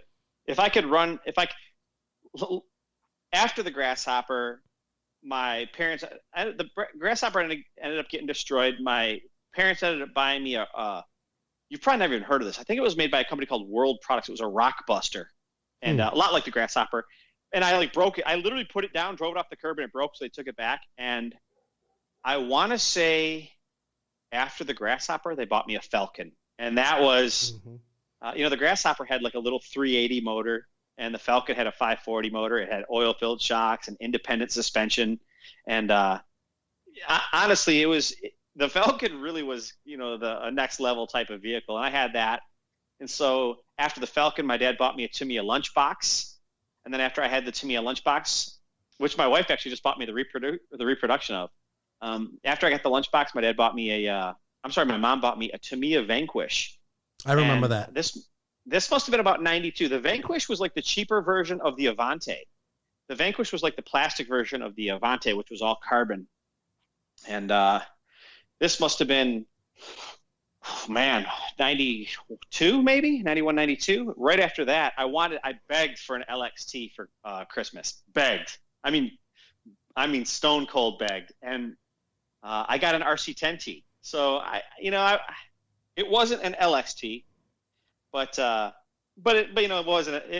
It was cool. There used to be a place called Geronimo's by my house that closed down. I never got a chance to race there. So after I had the RC10T, I was getting older, and by this time I was like mowing lawns and earning money, and I ended up buying a Losi. I don't know how I came up with these two cars, but I came up with a brand new Traxxas TRX1, which I never, by the way, none of these cars ever went on a racetrack. These were all like, I was jumping them at like the BMX trails and stuff. And so I had a TRX1, and I finally bought myself a double XT, a Losi double XT. That was probably one of the very first, I want to say the Losi double XT or the TRX1 were the first cars I ever bought for myself. Yeah. And just for those that didn't know, that's back when Traxxas had a race team. The TRX1, I think it won a national championship. That car like had shocks and suspension travel for days. I actually looked for one.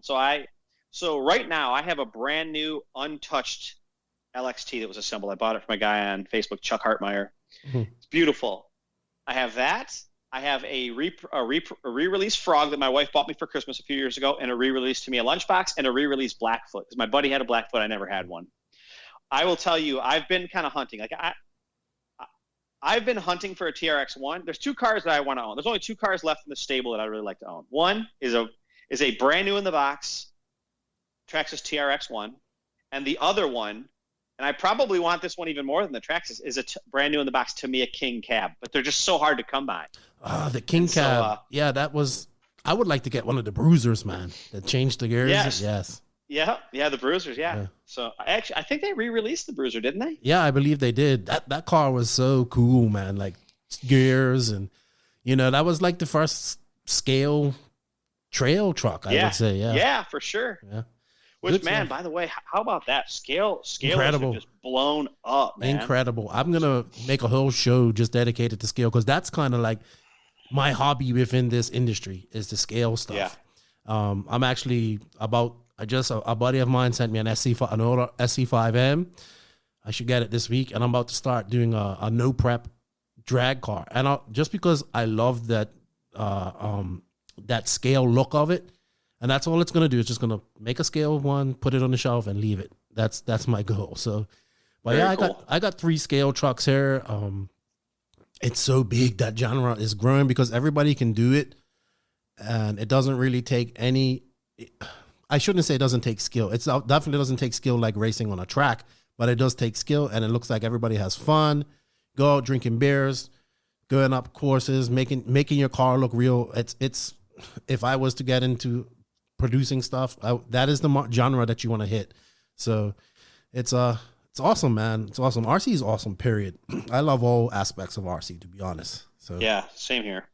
all right. So when did you actually start like getting into racing? Because you grew up in the Midwest, and that's Yeah. actually quite a hotbed of racing.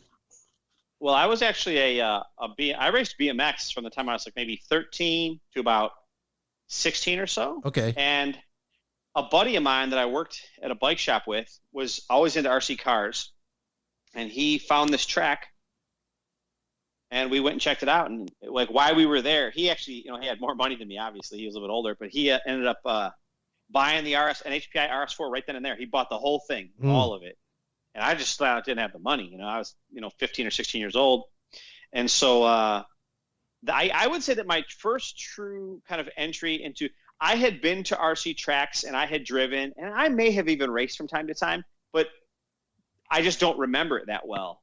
So I would say, like, there was a place called Riders Hobby Shop. I would say my first true racing experience where I was fully conscious of what I was trying to accomplish and making a concerted effort to go fast was probably 96 or 97, and that would have been at JJ's, which was at 13 Mile and Mound. Okay. And in fact, the guy that actually ran the hobby shop's name was Larry. I want to say his name was, I can't remember his last name now, but he runs Larry's Hobby Shop. They actually have a track in, I want to say like Utica or something like that. Okay. Just track back. You said you even despite your illness, what you was born with, you still raced BMX. So that's pretty cool. Yeah. Yeah, well, it's not cool now because I have a cadaver ankle and my shoulders and wrists are destroyed. But yeah, Do you know? Cool then. Do you know Bogey? He races there in. Bogey Gibbons, yeah, Bogey's a gangster, man. Yeah. He still rides to this day. I actually had on the episode before this. He races RC too. Josh Hino. He was more of a street rider, stuff like that. Sure. He used to live in California. Cool guy. It was a long podcast, but he used to be in the magazines and all that type of stuff. It's quite a few ex-BMX riders that are into RC. Tom Stober, I believe his name is too. I think what you'll find is that like minds, or kindred spirits, we're Mm-hmm. like-minded. We're all super competitive. We all for most, the nice thing about like individualized sports is real simple. There's no one to be pissed at when things go wrong. If your buddy misses a catch, there's no one to blame. Mm-hmm. But the upside is that when you win, you get all the glory, It's like, Yes. So it's it's not uncommon. Yeah, and I think we need to target. I say this on every podcast, but I think the demographic of people that we need to target to get into RC is the motocross crowd, because I think a lot of that transitions. You don't get hurt. Probably don't get the same adrenaline as you do, obviously, because you're on a bike. Sure. But a lot of the motocross stuff transitions over to off-road. So, yeah, that's pretty cool. Yeah, there's actually a young kid at my track. There's a couple of really fast kids out of Bakersfield, like that are like paid riders for like Kawasaki and stuff. One of those kids, shame on me for not remembering his last name. His name's Ryder. I know he runs. This kid just started racing RC and he's already going super fast. Yeah. But yeah, it's tough, Keenan. This Ron Duvall that drives for Rossby. He just went away to school, but he won the 4-wheel portion of the Reedy race this year. And Right. Ron raced motocross, and we're just I've heard people talk about growing RC for a fair bit of time, and I'm a realist, man. call me a skeptic. I already told you earlier, when I'm having a conversation, I want to know two things. I want to know what you believe and why you believe it. And it's tough because there is no real pathway to high levels. I mean, let's just talk about this for a second, real briefly. How many true solid career professionals are there out there in RC that let's make the measuring stick out. Someone that I respect very much, I don't want to say who, but told me that this is the measuring stick. How many people buy a house and can create a 401k with their RC paycheck? And I would argue less than 10, maybe 10, 15. I mean, out of everybody in the world that races RC, how many guys really are earning a living? And it's tough because it's not that there's anything wrong with the people in the industry. It's just the fact that the industry just is not that big. Yes. You know what I mean? The margins aren't there. I mean, let me ask you a question. Just you and me. Let's just say that you race at Rainman's with me every week, okay? Mm-hmm. Now, just bear with me. Do you have a tire sponsor? No. Okay, let's just say that you run, I don't know, let's just say Proline Positrons, okay? Right. That's what you like. You like Proline Positrons. Let's just say Ryan Mayfield comes in and just smokes you on J Concepts ellipses, all right?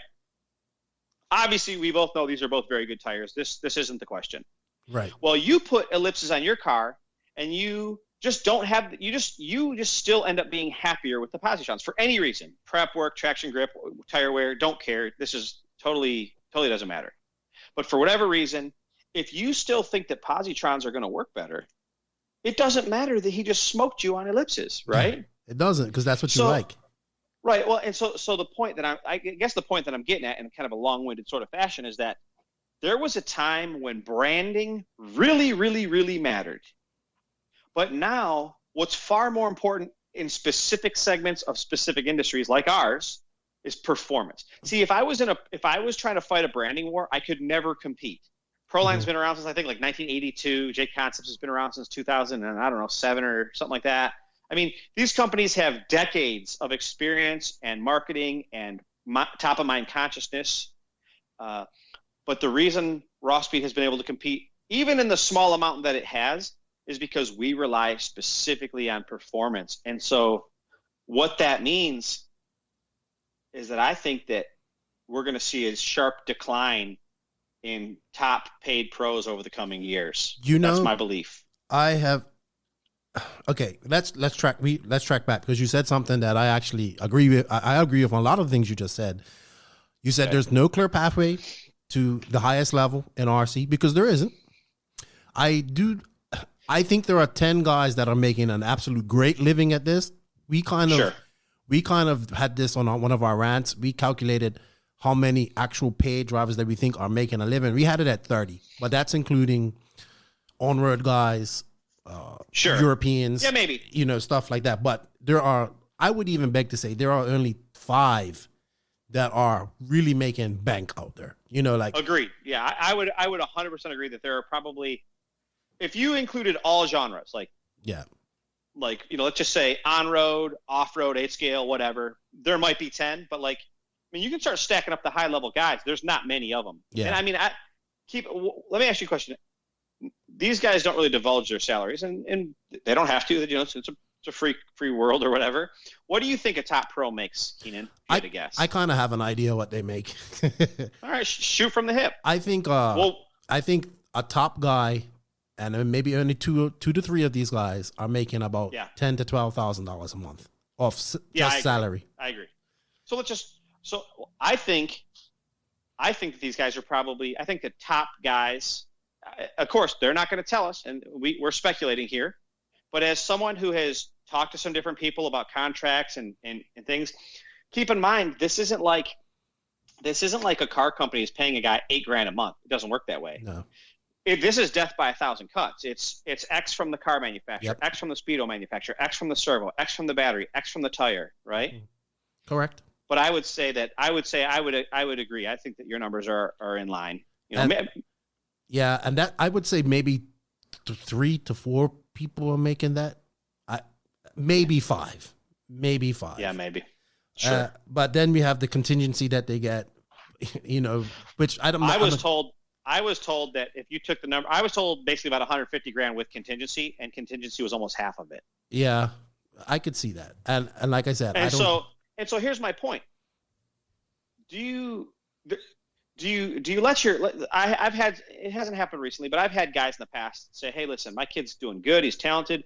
What's your opinion on his future?" And I'm like, get an education or get him into a trade. I mean, I'm not trying to be mean, but that's just, you know, I consider myself a tradesman. You know, I'd never finished my undergraduate degree, so I'm technically a machinist and a mold maker. I'm a tradesman, and I like it. Yeah. But I mean, think about this. There's it's beyond contest. If you're going to let your kid race motocross, he's getting hurt. Yes. You just have to hope that it isn't something, you know, either fatal or something catastrophic like breaking his neck and he can't walk, right? Yeah. But the kid's getting hurt. He's going to break. He's going to have some bad crashes. He's going to break his legs and arms and stuff like that's going to happen. But if the kid happens to be really good, like this kid rider at my home track right now, this kid could go on to make millions of dollars. Yes. Millions and millions of dollars, you know? I agree with you. And we don't like, it's funny because my buddy says this all the time. He goes, why would I be an RC driver and only make $50,000 a year? You know? Yeah. But it comes back to what you say. Our industry is so small. So small. It's so many people out there that don't even know what we're doing. We call it, Joseph calls it, we're like nerds in a field. And we're a hyper niche. We're a super narrow niche market. Yeah. I want to see it grow because I think what we do is cool, but I think it has to, you know, I don't want to get on my soapbox. I do it every podcast, but let's talk about that for a second. Just briefly. Yeah. I think, first of all, if you think you want it to grow, imagine if you owned a company and you'd invested your whole life, you know? Yeah, I would love to see it grow.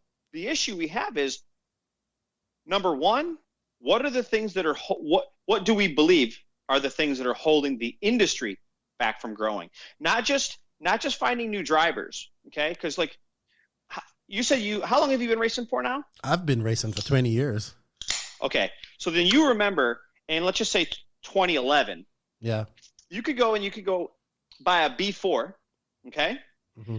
And a B4, a T4, an SC10 all use the same steering rack, top deck, components, rear hubs, right? Yes. And on top of it, what's more important than just this cross-platform sharing is that as a hobby shop owner, you could buy 50 sets of arms and know that you're safe. There's not going to be a new arm next year. You're not going to be stuck with all the stuff in the shop. Now we have like this like nuclear arms race of RC cars. There's a new, and I'm not. I agree. Look, I'm not trying to assign blame because I don't think there's any blame. I just think that we need to understand the problem or understand the challenges that are in front of us. I don't necessarily look at all of these ups and downs as good or bad, okay? I just look at them as these are the waves that we're trying to ride. Let's try to see what's in front of us so that we can, you know, find a path, right? Yeah. So what is the answer? If every company is going to release a new car every single year, I think we're just going to see hobby shops just refuse to put the stuff on the shelves, and we're going to see less hobby shops. I agree. This is a whole and my thing is, I enjoy going into hobby shops. I go every time I come to America. I like to go down to Beach RC because you get that tingly feeling that I used to get back in the day when I used to go into the hobby shop here back in Bermuda and had model planes hanging from the ceiling and. You know, it's so cool. Yes, we have to have more hobby shops. Unfortunately, it's not just RC that's feeling that. I mean, if everything being at the touch of a mouse click, especially in America, especially when I was in America. I mean, literally, like I was telling you about this mixer that I have, right? Early before I got on her. Well, I got it. And I was testing it at Thunder Alley, and it wouldn't power on. I was like, oh man, it's not working. And I couldn't get the power thing to get in. So I called the company. They said, hey, Kay, we'll send you one. You'll have it tomorrow. Like, I literally had another one tomorrow before I even sent this one back. And I know it. It's just amazing. I mean, that doesn't happen on her, but it's just amazing how fast things can happen. And people don't want to go get up and get in their car and go drive. And unfortunately, I feel as a hobby, I think a hobby shop needs to have all three things going for it. It has to have a great track, has to have a great shop with friendly staff, And I definitely think it has to have some form of online presence because you have to be able to reach out to everybody. So, you know, it's a lot of work. Would I buy a hobby shop right now? No way. You know, no way. Yeah, for sure. But yeah, it's tough, man. It is. I'll be honest with you. That's a really, really, really. We're just in this very precarious time. I mean, it's like someone was talking about how Amazon, you know, doesn't really, you know, they don't care about Target, for instance, you know. Right. And what we're finding is that this industry is. It's a really like, okay, so I don't mind sharing this kind of an interesting kind of lesson for myself.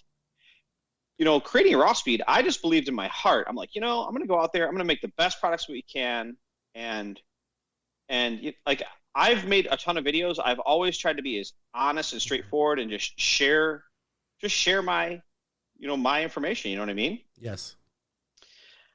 I really believed that people would be willing to give our stuff a try. And I can tell you that what I have learned is that if you know, you're asking about in your list of questions that you had sent over, you had asking about like some tips for RC entrepreneurs. First of all, here's an important lesson to understand. Hobby shops are not there to help you build demand. They're only there to help you supply demand. They're not. They're very much. And but again, this is not me complaining. It's just me being real. Right. A hobby shop, these guys, they're running on thin enough margins as it is. By the way, and I swear to God, this is the truth. Hobby shops make more money selling our tires to you than we do selling them to the hobby shop. Okay. So, but hobby shops in general are running on thin margins. They're up against online competition. Yes. And they literally, they're in a really, really tough spot, man. Yeah. They just really are. You know what I mean? Yeah. Wow. We have like, I'm enjoying this chat already because you're saying things that that I love talking about. So, and then we will come back. Then people will blame sponsor drivers and contract customers and all this type of stuff. Let's hear. Look, we don't run it. We don't run, Keenan. Yeah. We never run. No. We stand our ground. We tell people what we believe. We tell people why we believe it. So let's talk about that right here, right now. Sure. There's a company here on the West Coast, a hobby shop here on the West Coast. Nice guys. They told me, they said, look, man, no hard feelings, but we have relationships with other companies, and we're not going to carry your stuff. This company takes care of us in a variety of different ways, and you're a competitor to this company, and I'm doing my very best to not. By the way, this is not. I want you to know something. I actually respect these people. I get it. Right. There's nothing wrong with what they're doing, although I'm sure that it's easy to paint someone as a villain, but that's not what we're doing here. Okay. We're just talking about reality. The guy says, look, Jason, you're a nice guy. I like you, but I'm not carrying your stuff. We have a relationship with another company. And I'm like, well, I came home that night and I was talking to my wife, and she's like, well, that's kind of disappointing. She's like, don't you feel like he should give his customers a chance to decide what they want? I said, well, I think he should, but apparently he doesn't. Mm-hmm. And so let me ask you a question, Keenan. If you invest your life, do you owe it? Do you have any responsibility to a business that has no relationship with you? Do I have any loyalty or allegiance or responsibility for this guy and his facility? You mean you personally as? Yeah. I personally? Do I owe him anything? Do I have any responsibility? No. Does he own every customer that comes through the door? Does No. he own or have an exclusive right? Yeah. And No. so that's fundamentally what you're seeing. What I just explained to you is it is in a moment. It is exactly what we're seeing everywhere. Yes. If a hobby shop says, look, we can't carry Yokomo or we can't carry X-Ray, they just say, good, we're going direct. Because here's another lesson for RC entrepreneurs or any entrepreneur. And this isn't stuff that I'm just sharing with you. This isn't stuff that I discovered. This is just stuff this isn't stuff I made up. It's just stuff that's been revealed to me over time. Yeah. In a transaction, there's two primary parties, dude. The guy with the money and the guy with the stuff. All right? Now, I happen to be the guy that makes the stuff, most of the stuff in his own facility, so I always have the stuff. I don't actually have to buy the stuff and then resell it. Understand? I manufacture it. But in our industry right now, let's just say that hypothetically you today decided to create a tire company to compete with everybody else. You'd pay someone to design some tires. You have China make the molds. China sells you the tires. You got to pay for the molds, pay for the tires, ship it all in here. Hopefully there's no defects or problems. Then after you've paid for all that, now you have to sell it to a distributor for a very thin margin, who then sells it to a hobby shop that then sells it to the customer. Yeah.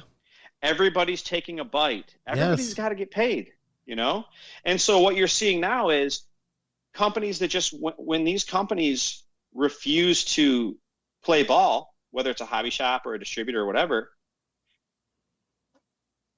the manufacturers are taking things in their own hands. And so, so this is a little bit more sophisticated, but I looked into this right as Raw Speed was kind of fired up. Sadly, I kind of did the ready, fire, aim as opposed to the ready, aim, fire approach. But I looked into this. Sadly, I had already committed to Raw Speed.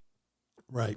And what I realized is that like RC Car Action, RC Driver, all these magazines, back in the day, the only real way to effectively reach these little niche markets like RC was through the industry-based publications. Yes.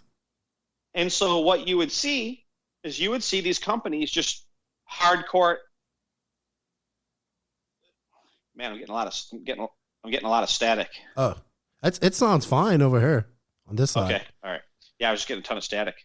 So anyways, this is what I believed happened. I can't substantiate this because I haven't talked to anybody from back in the day, but let me just take a stab in the dark, okay? Companies found out that it was very expensive to, let's just say, take out a full-page ad in RC Car Action, right?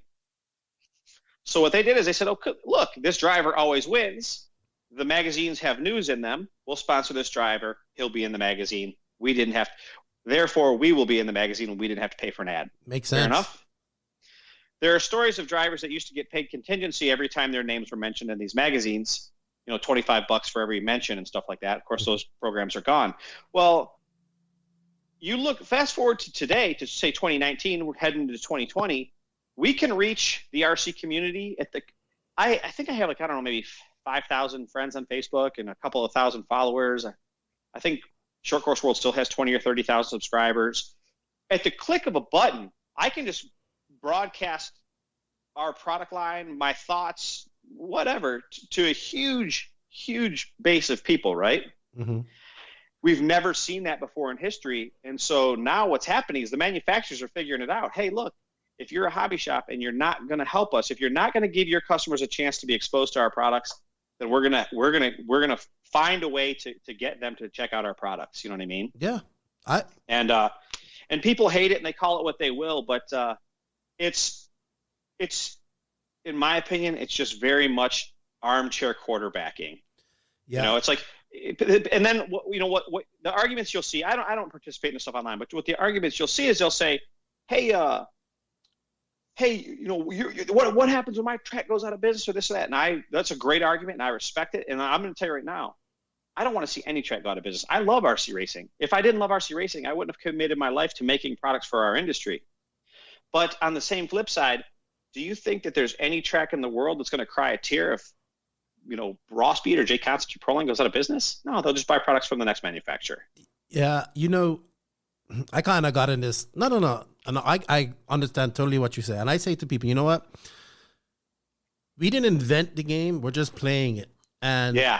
I tell people all the time, they're like, well, people should support their local hobby shops. And like, well, you guys, this direct sales to customers. And I said, well, I would love for every hobby shop to carry our products, but they don't. Sure. They don't. Yeah. So we have people that want to. How do I even get our products to people? Well, we create teams. We get them racing in different regions. Hopefully, the hobby shop picks up because we have some of these cars, these ready runs that might work in your place and stuff like that. If a hobby shop, am I supposed to sit around and wait for this hobby shop to decide to carry our products, or do I? Yeah, no, of course not. Yeah, and I just people, we're a business. We're trying to do things as well. I can't sit around and wait for you to decide to run our products.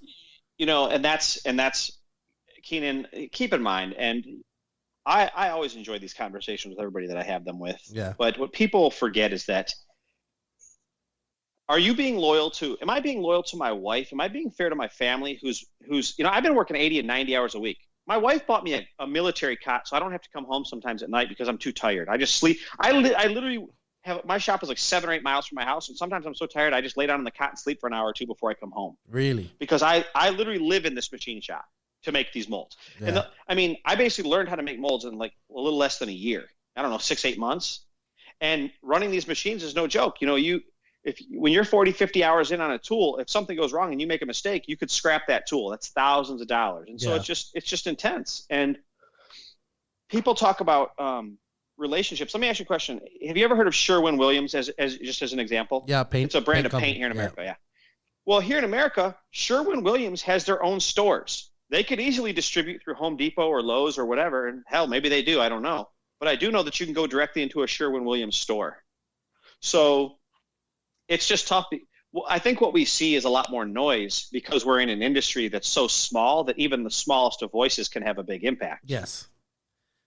I agree with you, man. Everything you say, I totally agree with you. I mean, I get like a little update. I don't machine stuff, and I get exactly what you mean. It's not fair to your family, but I love RC. I'm passionate about what I do. I'm passionate about what I do for JQ Racing. I'm passionate about this podcast and getting to know people.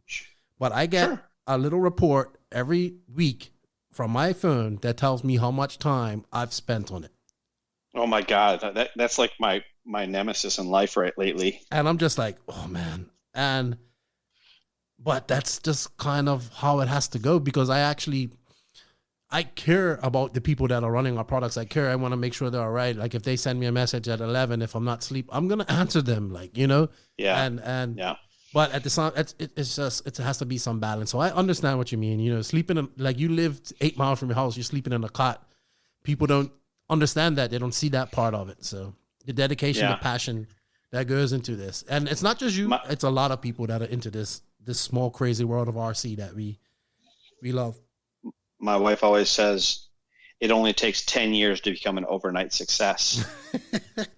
She has another saying that I really like. She says, Jason, everybody sees people standing at the summit of the mountain, but nobody watched the person climb. Your wife sounds very wise. And so when I'm struggling, when I'm having a bad day and I'm just, because dude, we all have, I'm not going to lie to you, Keenan, when I go on and I see people that truly probably don't have a good handle on things and they're just bad mouthing our stuff. Or, I was on RC Tech one time and somebody's like, yeah, that stuff's all China garbage. And this is just like a couple months ago. And I'm like, this guy actually happened to be running tires that came out of China, but he's telling everybody that our stuff's China garbage. And I'm like, yeah, I make our tires here, dude. Yeah, you do everything in-house. Yeah, right? It's not everything. Our tires and tire molds are all done in-house. We're trying to we still have a vendor for our wheels and foams. We own all the tooling, but we really don't have the space for a plastic injection machine. Okay. But when we do, we're going to make all of our wheels in-house. We already own all the molds and stuff like that, but all of our bodies are made in-house and stuff. And so we're getting there, one step at a time. But it's tough, man. There's a lot of ups and downs, and of course. And it's it's a challenge. It's for sure a challenge, and so. How old is Ross now? Well, I think it started in April of. I think it's either 3.5 years old, 3.5, coming up on 4 years old. And what did you do for a living prior to this? I was a private marketing consultant. Okay, so you came from a pretty good paying job, I would say. Yeah. Yep. So. Yep, that's a true story. What? Was you happy at your job, or was? Well, long story short, the job was more or less evaporating. Okay. It was going away.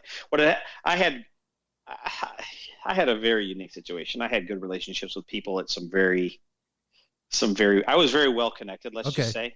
You've seen the TV commercials, but wait, there's more, right? Yeah.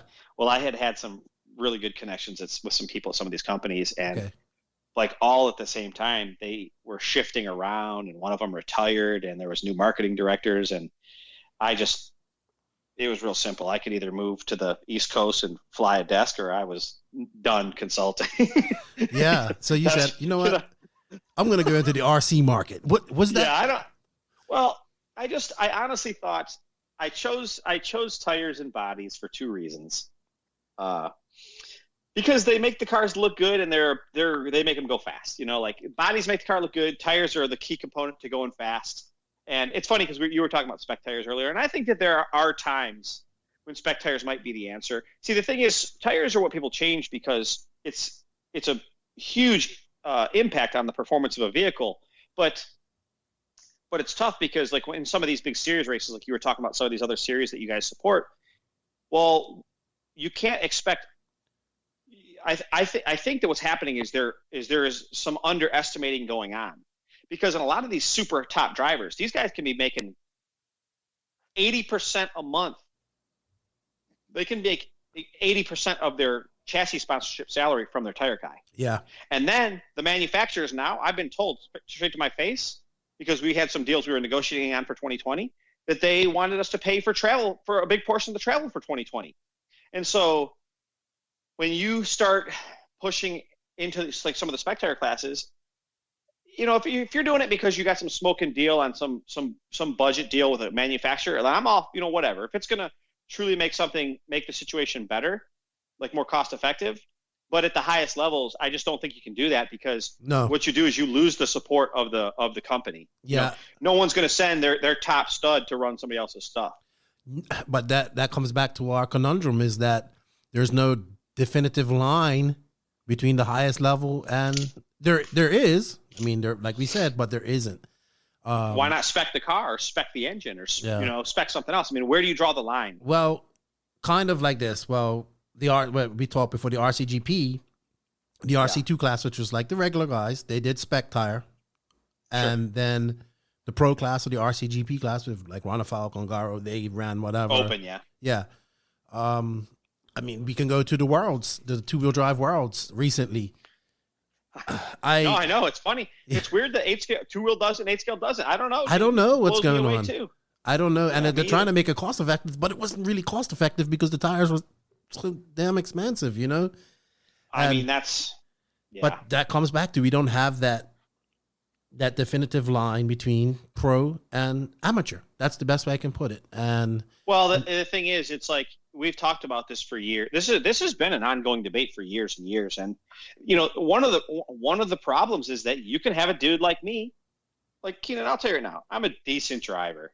If you had to start ranking drivers on 1 to 10, of 1 being a brand new rookie and 10 being Ryan Mayfield, I'm probably like a 6.5, you know, on my good days. When I'm really on my game, I'm like maybe a 7. But I want you to understand something.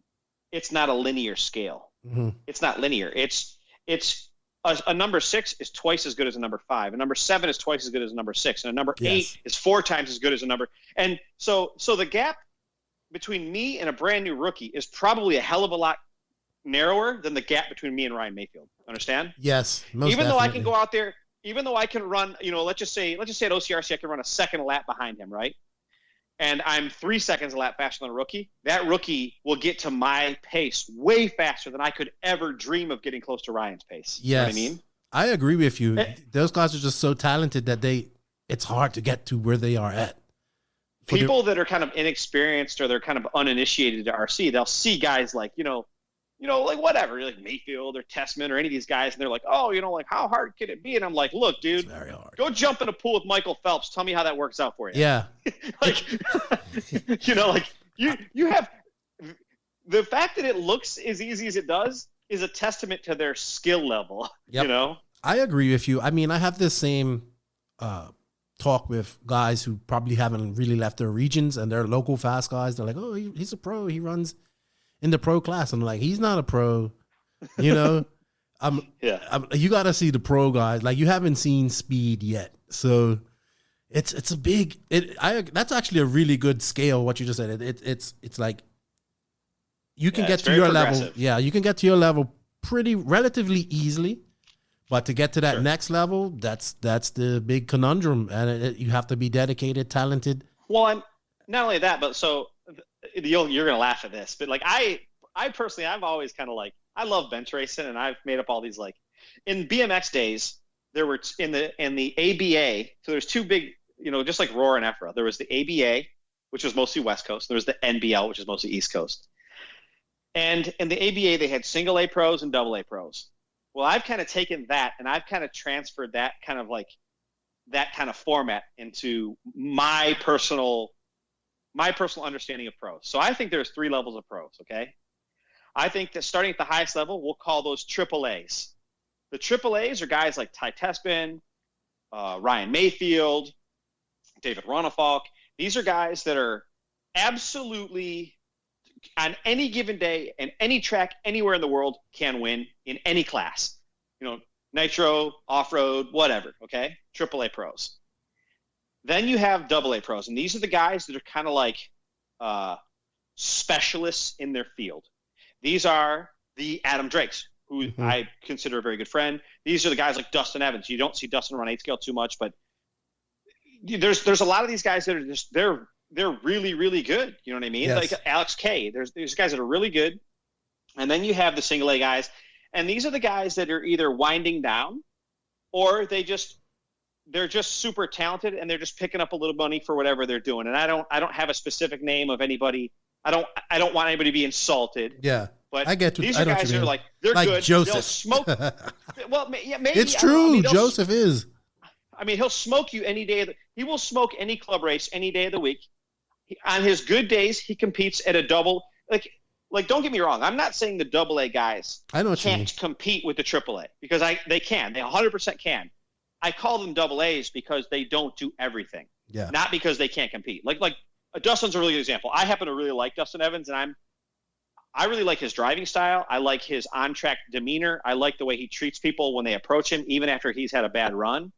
But I don't think I've ever seen Dustin run 8 scale, and if he has, it's been a long, long time, I wonder and by the way, about that. Dustin's super fast. Yeah. I wonder if he can, like a Brock Champlin, who came out of nowhere this year, did well at the 8 scale nationals. Sure. I always wondered if these 10 scale specialists would race more 8 scale because, well, let's go back to the Worlds. We had Ongaro, who barely races any 10 scale, finished a second, almost wins 2-wheel drive, Yeah. Kids are they're just amazingly talented. It's funny. I had this conversation. You would have loved to have been a fly on the wall in this conversation. In 2013, the Worlds were in Chico, California, up at A-Main's facility, the 10 scale Worlds. This is the one where Tebow won 2-wheel and Stephen Hartson ran 4-wheel, won 4-wheel. I mechanics for my buddy Aaron at that race. And I was talking to Gil Losi Jr. Keep in mind, this is long before Raw Speed. And we were just talking. I said, Gil, what is it where's like the window for these guys? Adam's got to be coming up on 40, just like me. But, when I go run 8 scale and me and Adam are out there screwing around, he'll pull over and wait for me and then just blow me off the track or drive around me. If I'm having a great day, I might be able to jam him up for a few corners, but there's no chance of me run. What's that? He's good, and he puts in a lot of time. Well, no, I know, but my point is, we don't really know where the limits are. Mm-hmm. Where does it? When does it? What's the window for a pro? Yeah. Okay, a few years ago, Rick Howard was the Reedy race, and I think he put the hot lap down or something like that. And you see Barry Baker still goes super fast. So, Gil said something that I believe I agree with. I wasn't sure then, but I agree with now. He said, Jason, these guys don't ever really lose it. As long as their hand-eye coordination and their eyesight remains viable, they can be a threat on any given day. He said, what I think happens is I believe that they lose the focus and lose the passion because life just happens. Yes. They have kids, they have, families. And so I truly believe in my heart that that's what it is. I think that these guys they have mad skills, and the reason Adam's staying competitive is because he works his ass off. Simple as that, And he, it's like, and he's not slowing down. I was watching him. I watched him when I was recently here in California. I was talking to him, but he also, I think what helps him out is his wife's into RC, so they go to the track a lot. They don't really have kids, so, but I agree with you. Oh yeah, I mean, dude, if he had a couple of kids that were wanting to go to soccer and hockey. Believe me, I don't think Adam said something to me. I've always respected honesty, okay? And so we were talking one day about Truey. And Adam said something, you know, like I really, this one comment gave me a tremendous amount of respect for Adam. This is when we had first become friends. I don't know, 4 or 5 years ago. I had bought my first Mugen cars. I normally run the 8th scale Mugen stuff. Okay. For 2 reasons. One, I think it's just good equipment. And 2, Tim Long and Adam have been so good to me. I'd be a fool not to. All right. Correct. Not that there aren't other good cars. Like my Kyosho cars were amazing driving cars, but you know, if I had to choose, I'm a Mugen dude. But we were sitting there one day, and Chewy, I think we were in Vegas or something, and Chewy rolls up, and his cars are all dirty, and Adam's like kind of giving him some guff or whatever, and you know, Chewy's laughing or whatever, and he walks away, and I'm like, and Adam's like, he's probably gonna smoke me or make some comment like this. I'm like, what did you just say? He's like, dude, I got to work twice as hard as Chewy to go just as fast, and I'm like, is he really that talented? And Adam's like, Chewy is super talented, and I just thought. In that moment, in that like little like 30 seconds of time where Adam's teasing Chewy's laughing, walking away, I tease Adam, and then Adam just kind of comes clean. I just thought that was kind of a super fun, super raw, super honest moment. You know, like there's nobody's trying to. There's no ego here. We're laughing. He's calling it like he sees it, and that just is what it is. Chewy is he barely races, and he still does well. It's pretty amazing. I'll tell you who else is super. I'm sorry. Go ahead. I didn't mean to cut you off. We're probably going to say the same thing, but he's older, and he just recently made the finals at the Worlds last year in Australia. Billy Easton. Who's that? Billy Easton. Oh yeah, you know, I'll tell you who is. I love this dude. In fact, I was texting him yesterday. Is Travis Amescu? Do you know Peanut? Yeah, I don't know him personally, but I know who you're talking about. Yes. Peanut, that guy, he is. Peanut, I hope you're listening to this. Peanut probably is like when he was right before he kind of transitioned away from RC. He would get home from a race, dump his race bag in the garage. He'd be like, okay, I got to go to another race in a month. The day before he flies out to the race, he'd go out there, rebuild his cars, and head to the track, and get an airplane. Yeah. Peanut has so much talent, it's unreal. But it just, you know, what you have is what you have with like guys like, this is my opinion.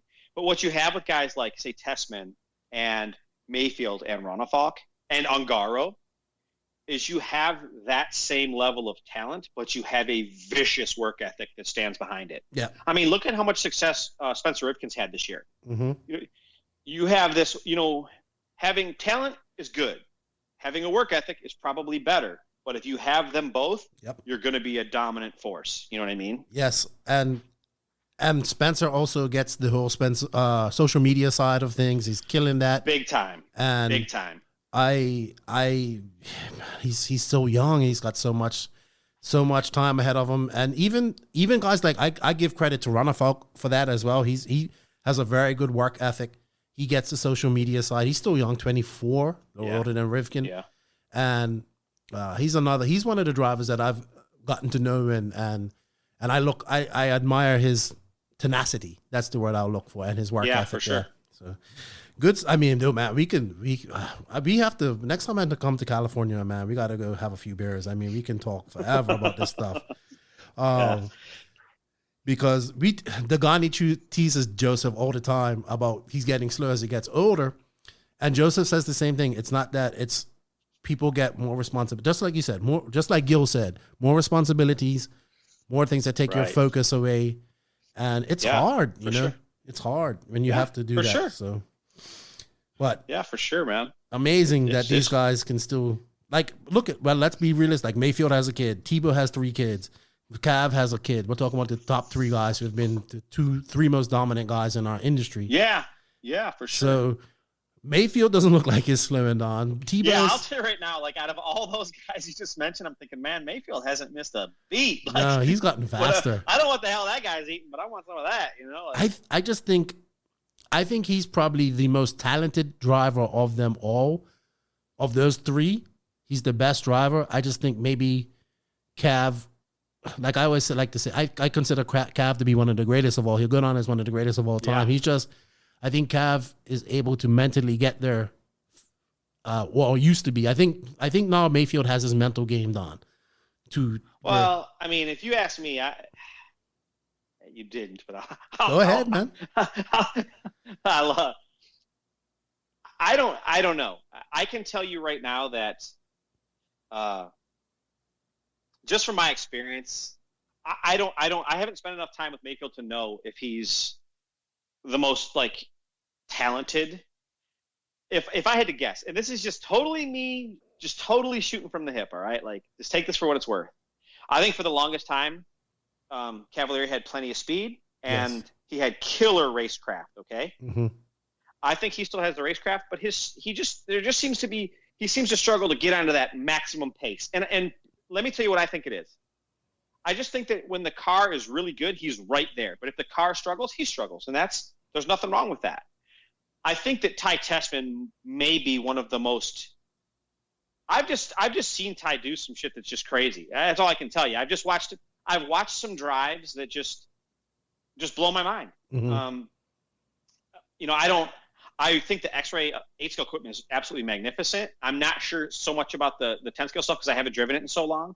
But I think that what sets Mayfield apart, I know this is going to sound a little bit like just out there, but I just think the guy, and it's going to sound cheesy, but I think the kinds of guys that chuck their radios off the stand, they can't live with losses. They can't live with losing. You understand? Yeah, I get that, dude. Like, I'm going to tell you right now, I'm so viciously competitive, Keenan. I have lost friends. Like, God, if we ever had a couple beers, I would tell you stories that I promise you'd fall onto the floor laughing about some of my shenanigans. So I honestly think that what makes Mayfield such a force is probably just his stone cold iron will. Yeah. I know it sounds like it's like kind of the intangible, but that's my opinion. All right. He just refuses to lose. Yeah. Well, the thing is, you can love the guy, you can hate the guy, call it what you want. But if you want his opinion, he tells you to your face exactly what he thinks. He doesn't. He's not the kind of guy that's going to go run his mouth when you turn your back. If he thinks you're a jackass, he's going to tell you right then and there. You know what I mean? Yeah. I love that he wears his. I think these drivers need to more people that wear their heart on their sleeve. Yeah, I think it makes racing great. And I always say I'm waiting for that one guy who's gonna talk smack, go up in the driver's stand, like beat everybody, and then talk smack again. And it's funny, I got to talk to Barry Baker on my last trip here, and he was telling me a story about. I need to get him on this podcast too. Got to get in contact with him. He walked into a race and he just started laughing at people. And he said, yeah, I want to know who's coming second here because I'm beating everybody. And I was like, yeah, I love that. Like, you know, and I could just see it. And he had some good stories, man. I got to get him on here. Yeah, I'm sure. All right. Hey, we can talk forever too. We can talk forever. Sure. Well, I mean, you said you edit these, right? Yeah, but I'm not because I love this talk. So that's great. Well, I mean, if there's a part in here that you don't like or you feel like it's just wasting your listeners' time, like, you know, it's your call. You can cut in and out whatever you think. No, sir, because I understand. I don't like I was telling you, I like to get inside of the people. Not inside, that sounded wrong. I like to get behind the guy behind the, you know, get in and find out what makes him tick. You know, I don't want the same generic questions, and that's what this podcast is about, like getting to know people, and you know, I'm getting to know you as well. Sure. But I have to ask you, ShortCourse World was what kind of got you started. How did that all come about? I had an ankle transplant. Well, first of all, sadly, I really don't remember the real specifics. I do know that I ended up having an ankle transplant surgery back in 2012. And I couldn't walk for like months and months. And so I was just so damn bored. I started like trying to step up my video game, like doing green screens and stuff. And there just came a time when I remember when my wife and I were sitting at dinner one time in our little apartment back in the Midwest. And she says, "Hey man, you got like 50 subscribers." I'm like, "Holy crap. I can't believe 50 people are watching my dumbass videos, you know, or whatever." And we laughed about it. And, you know, I want to say this, Keenan, if anybody's out there, if you want to make content, there are two fundamental paths. There are two pathways this is all my opinion. Take this for what it's worth. Don't believe me. Find out for yourself. I think there's two paths. I think you can either let's call it, somebody's going to be your master.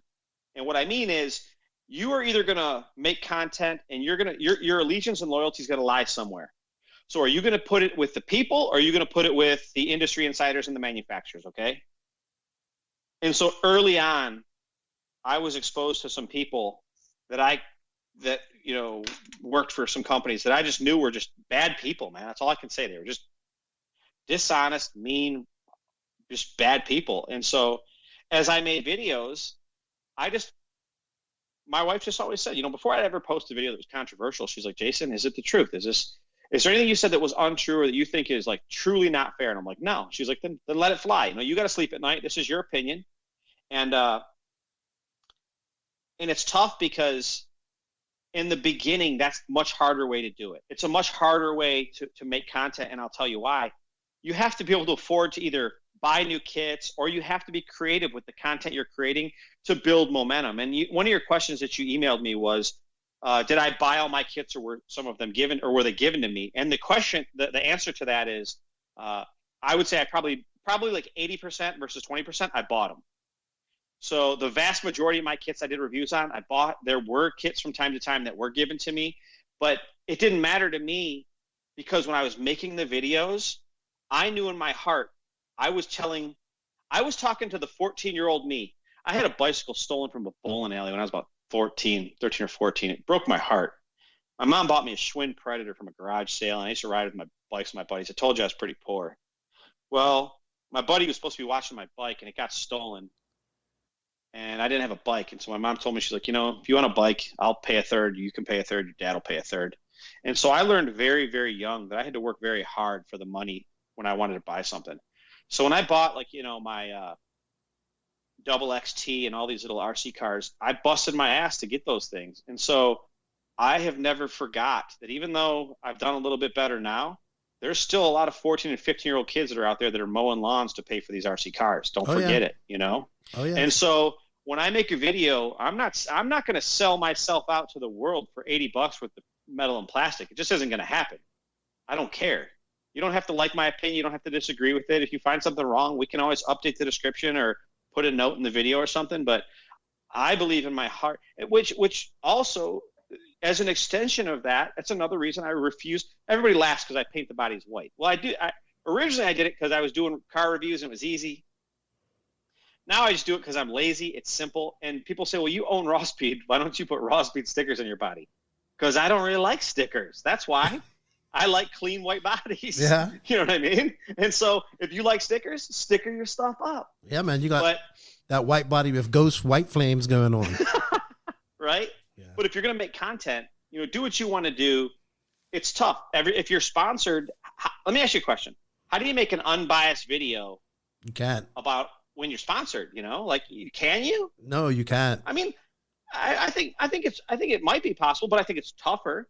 So let's just say you have a chassis sponsor. Let's just say you're sponsored by Raw Speed. Right. Make videos about things you're not sponsored by. Mm-hmm. Make videos on cars or whatever, yeah. Servos, electronics, I don't know. And then as an extension to that, if you're going to make videos, let's just say you're going to spend 3 hours or 5 hours on a video, Keenan. If you're doing it just because you enjoy doing it, then do whatever the hell you want. But if you're doing it, and that's 99% of my videos at ShortCourse World, I just made them because I was just having fun making them. I mean, for years, I never even turned the ads on. I never even had ads in my videos for years and years. And finally, one day, I was talking to this guy, and he's like, how many subscribers you got? I'm like, I don't know, like 20,000. He's like, dude, you'd be making $500 a month. I'm like, no, you're crazy. He's like, no, I'm telling you, you would. Really? And I'm like, so I went home, and I turned on ads, and I made like $400 that month. I'm like, holy crap. Yeah.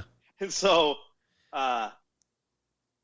which brings you to the next issue. If you're going to make videos, do you want to do it in an industry that's tiny, or do you want to do it where you could get hundreds of thousands or millions of views, like video games or health and fitness or guns and ammo or what, that's, so it's like my advice is always do what you want to do, do whatever you're passionate about, but do it smartly too, Yeah. I've got hundreds of videos at ShortCourse World right now. Hundreds. I think there's like 300 or 400 videos. I can't remember. Yeah. So let me ask you a question. If I had 300 videos in, let's just say, Supercross or pistols or rifles or, video games, that channel could have 1 million subscribers. It could also have none. Maybe they would just, the guy sucks, which is possible. Yes. But the point is, if you're going to do it, you want to make sure that you're, benefiting, that you're accomplishing your goal. If it's just making videos, fine. Mm-hmm. But if you're looking to do it to create an income, then I would choose a different industry. Oh yeah. Rewind back. You said something about whether you're going to do it for the people or the industry. And that's kind of my thing. Like I work in the industry. Yes. In a very small way, I work in this industry, but sure, I love the people that I meet and I go to races. Like I go to races. They know I like to drink Modelo's. They say, "Hey, come in here." I have my, my they call me Lefty.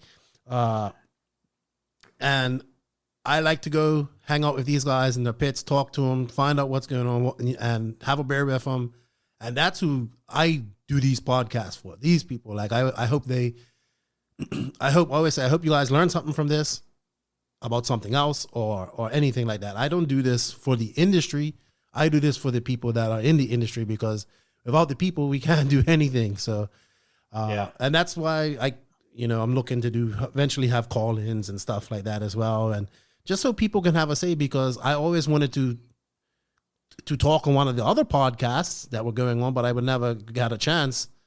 And I also have the Tekno sponsors, the Grassroots Racing Spotlight, which is partly for the people, Sure. If you're in, come on and let's talk about RC for 20 minutes. So yeah, I get that, man. And yeah, I'm kind of more of a people person as well myself. So that's cool. Have you ever pissed somebody off where they called you up? Like, what are you doing? Like on one of your reviews? Well, I mean, you don't have to name names, but you can just say. Yeah. I mean, I would say yes. Yeah. The answer to that is a straight yes. I mean, I've had people from a company call me and say, that was harsh. And they literally said to me, and I quote, "We needed to hear that. Like, we actually needed to hear that. Like, they were super pissed to hear it." Yes. And then later on, they really showed a lot of spine, and they said, "Jason, we didn't like that video, and we needed to hear it, and you were right."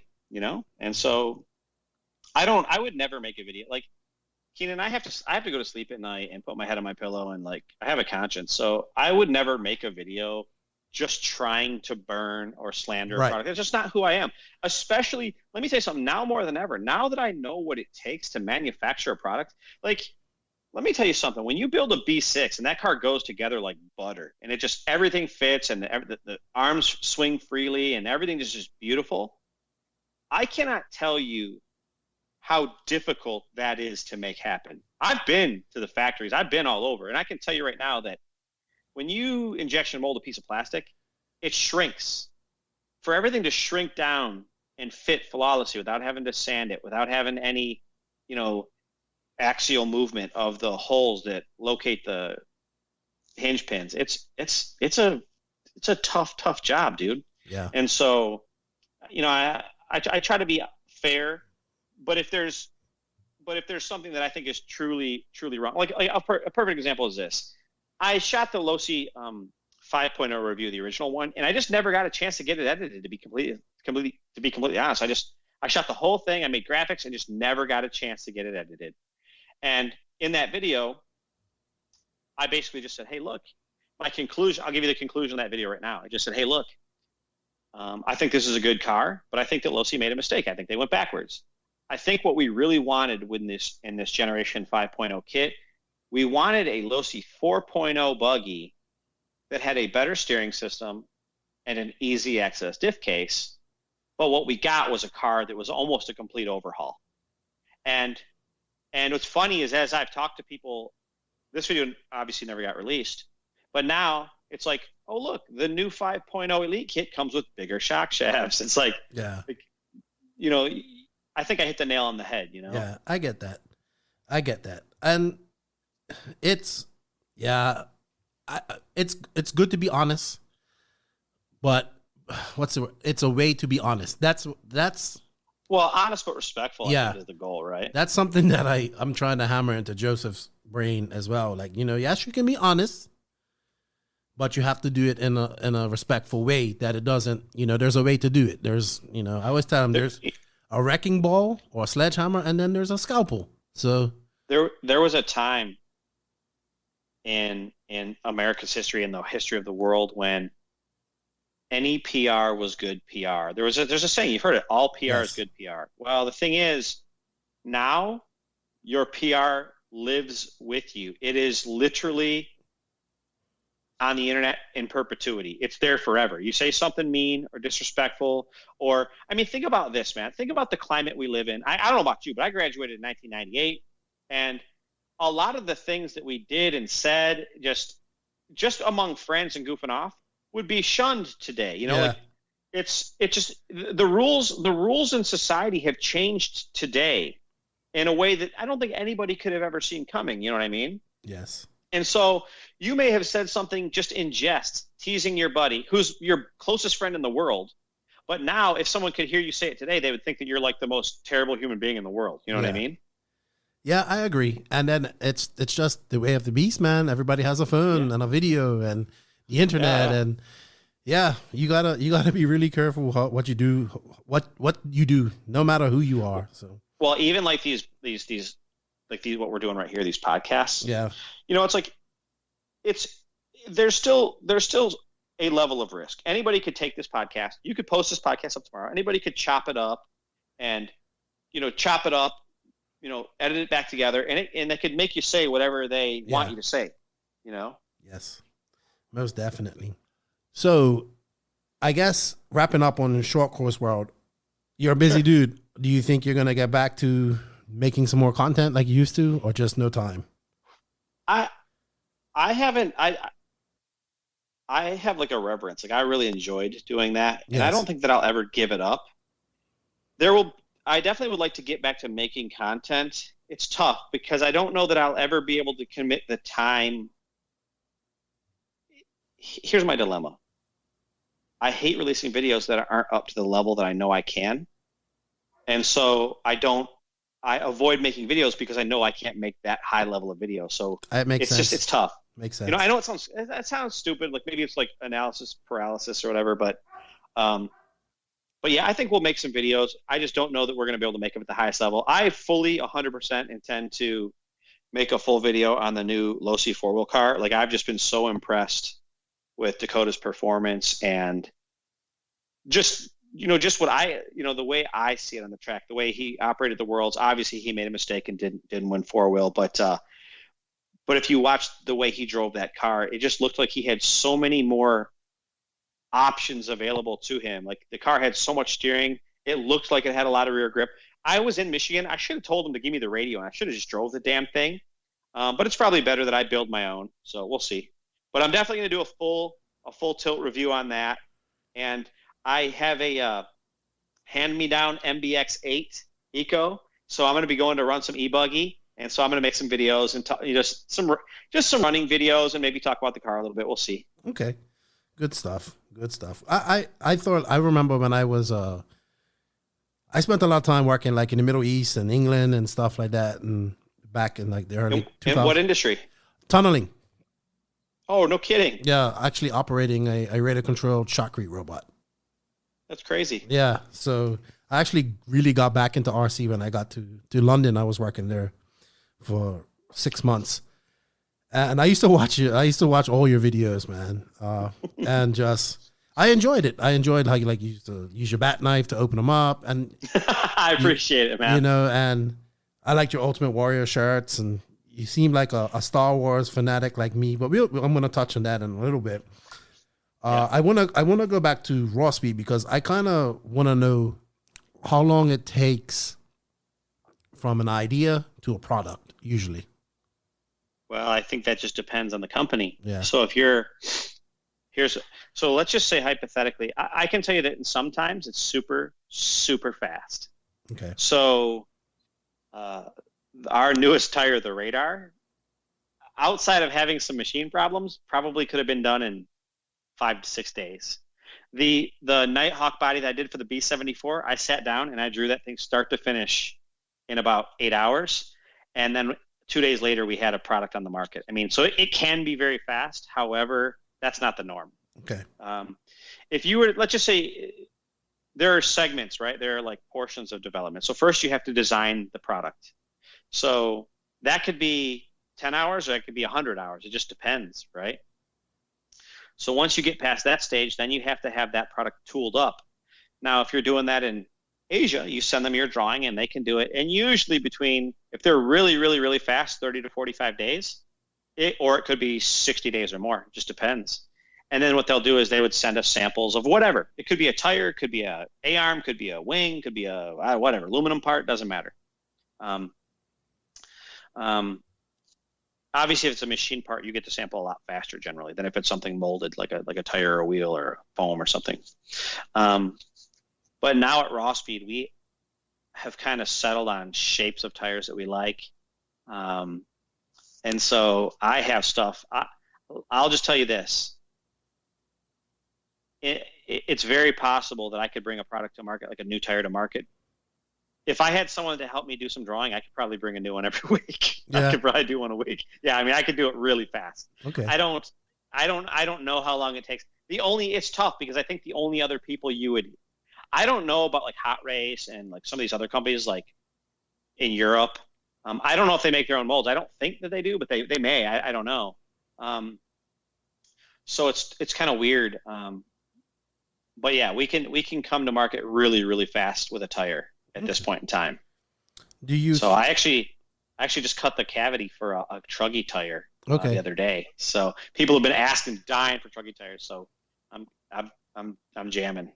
Do you think you will branch out to any other genres of RC, like scale, drag racing, on-road? I've just like in every other industry on the planet, there's always some crossover. And so I've been looking at some of these drag tires, and it looks like they're more or less just short course truck tires. And now some of the companies are starting to do like belting and stuff like that. Yeah. I talked to Jason Rohn about this a little bit when we were in Michigan because Jason's always been like a monster truck fan. He likes monster trucks and stuff. Yeah. And that's just not my. I'm a racer, man. Like I'm a viciously competitive racer, and so I want to stay focused on racing. Okay. However,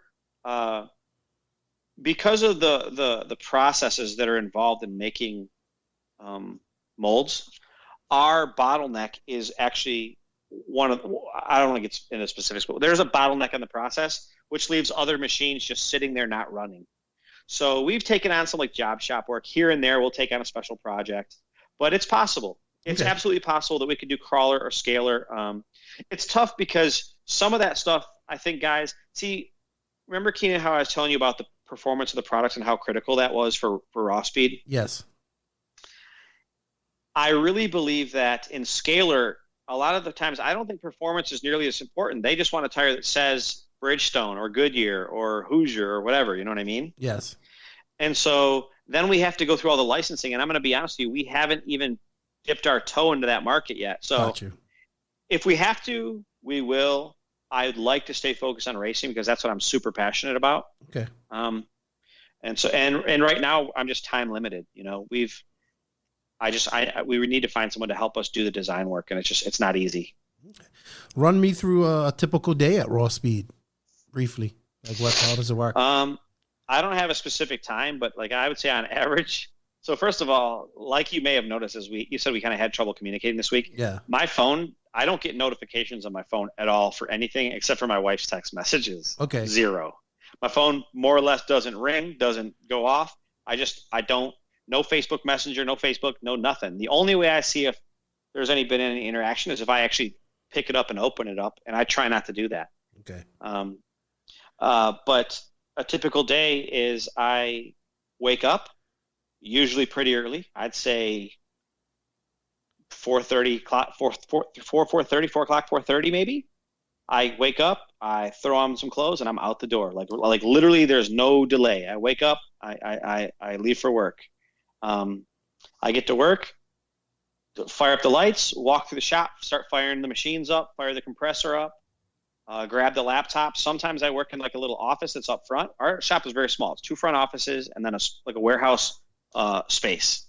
And so if I'm going to be making cavities, then I take the laptop to the back of the shop by the main CNC mill, and I work from right there the whole day.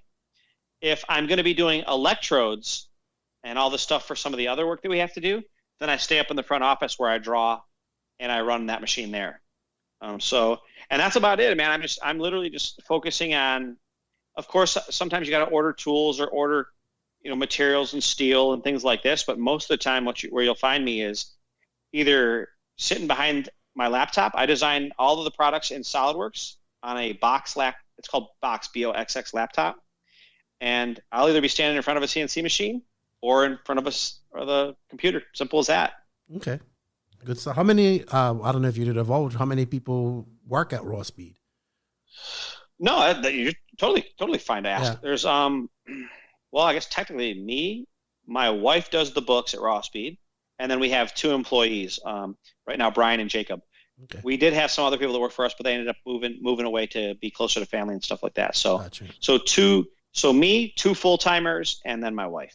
Wow. A really small operation, but that's how it goes. I honestly believe in my heart that people, they think we're way bigger than we are. Like I'd be willing to bet that you could put us in, I was given like years ago on like a Saturday afternoon when Proline was all closed down, one of the guys gave me a tour. I don't remember it real clearly. They have multiple buildings. Yes. So I went through the building where they like make bodies and I don't know. I saw the body shop and they had like a photo studio, but they didn't have any of like the rubber machines in there. But I can tell you right now, you could put us inside Proline 5 times or 10 times. Yeah. And I'd be willing to bet. I've heard Jason's place is really big too. So yeah, I went on a tour of his place. I was surprised to see how many people he had working there. Yeah, I've heard it's quite a few. Dude, we're like 1,800 square feet. Yeah. Like we're small. We're like a house-ish. Yeah. So that's how it starts. But our rubber press wouldn't fit in our building. Okay. So we had to lease space from a building north of us because we only had 208 volt 3-phase electricity in our building, and we needed 480 volts for our rubber press. Okay. Any special products that you can talk about coming out for 2020? I mean, in general, we just have right. So we have the Super Mini 8-scale tire, and I've just kind of slightly revised the tread, and we're going to release that in the 2-wheel drive buggy rear. I just finished that mold yesterday. I went in and spent 6 hours in the morning and finished that one. We're going to do that same tire in a 2-wheel front, short course tire, and a stadium truck tire. So that's 4 new tires, or 4 or 5 new tires. We're also got 2 new carpet rears and a carpet front. We've got 2 new 8-scale tires that are coming for high grip and a high grip and a new generation indoor tire, like a radar indoor tire. We've got at least 2 truggy tires, possibly 3 truggy tires. I haven't made up my mind. Interesting. I've got a kind of a board at my office. I'm actually at my house right now. I got a board at my office, but okay. Yeah, we have literally a ton of tires coming, like a ton of tires coming. So I would say what's your opinion on Astro carpet racing? It's growing a lot in America. Yeah, no, I think look, I don't care how I'm just a racer. Right. If we have to race on carpet, that's what we do, Astro, whatever. The one thing that worries me, though, is that, I had a track owner that I really looked up to say to me one time, he said, Jason, this is our product. If one person races on this track or 100 people race on the track, our cost for having the track in the building remains the same, right? Yes. So hobby shops, I think that they're learning, but I don't think that I think that for so long, hobby shops have made so much money from selling products that that's what they want to continue to do. But the industry just isn't going to allow that. All these companies going direct isn't going to allow that. And so the focus is going to have to shift to the race program and the track itself, Yeah. Me personally, I like racing on clay, dude. Okay. I like racing at Rain Man's Raceway on a Wednesday night, and I like racing when I go 8-scale racing, I want to go to Thunder Alley. Those are my 2 favorite tracks, you know what I mean? Yes. Far and away. The thing that worries me about carpet and Astro is the tire wear is ridiculous most of the time. Okay, so Keenan, you understand that Raw Speed sells tires, right? Yes. We sell carpet tires.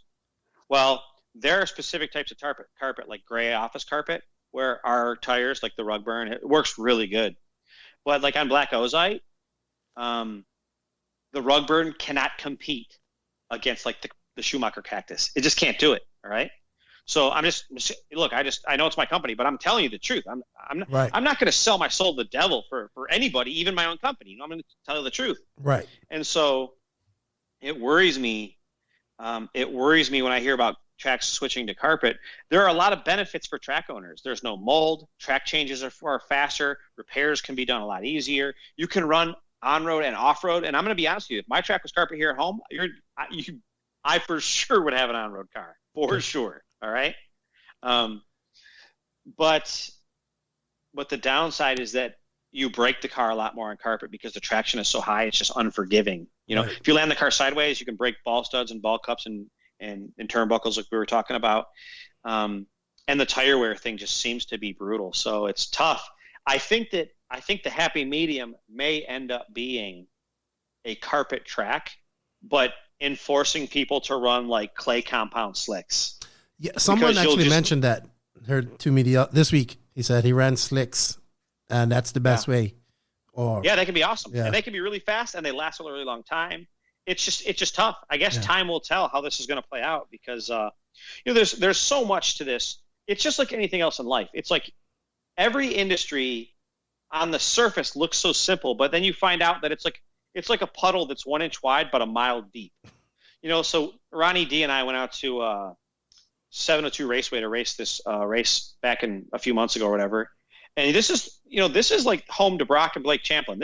Those guys are no slouches. They are the real deal when it comes to carpet racing. All right. And RC racing, I guess. And so Ronnie's like, well, what are we going to do for tires? I'm like, whatever you want. He's like, well, he's like, I heard that the rug burn won't work there for whatever reason. I'm like, all right, well, fine. Let's order some tires. So we ordered up a bunch of Schumacher tires. And so we're out there running and I'm not going to lie to you, Keenan. We were just struggling. Ronnie looked at me, he's like, I didn't think we were going to be off pace like this. And I'm like, yeah, either did I. And so finally, his 2-wheel, we got pretty decent. But his 4-wheel, we just never got it good. So finally, I just went over and looked at Brock Champlin's car. And I went up to the counter. I'm like, yeah, we just want whatever the Champlins run. Just give us some of those Concepts tires. And so the minute we put them on, the first corner, I could tell Ronnie's car was better than with the other tires we had been running. Okay. And so he comes off the stand and he's like, they have way less grip and they're way faster. I'm like, what? He's like, check my lap times. I already knew. He's like, you can just push the car so hard because there's less grip. Yeah. Well, I said, your car just looks really, really, really, really high or something like that, or low or something. I don't remember. Well, when we were setting the ride height with the car, when it had like the Schumacher tires made so much grip. We were just so inexperienced. We couldn't dial the setup in 2 hours. Okay. So he literally stood on the stand and I was out there changing, we were changing ride height. We were changing roll centers. We're changing all kinds of stuff. He ended up changing pivot width. We really chased it. And it's funny because when he would land his car with the lower, like I thought the shorter Schumacher tire was just really fast out of the corner,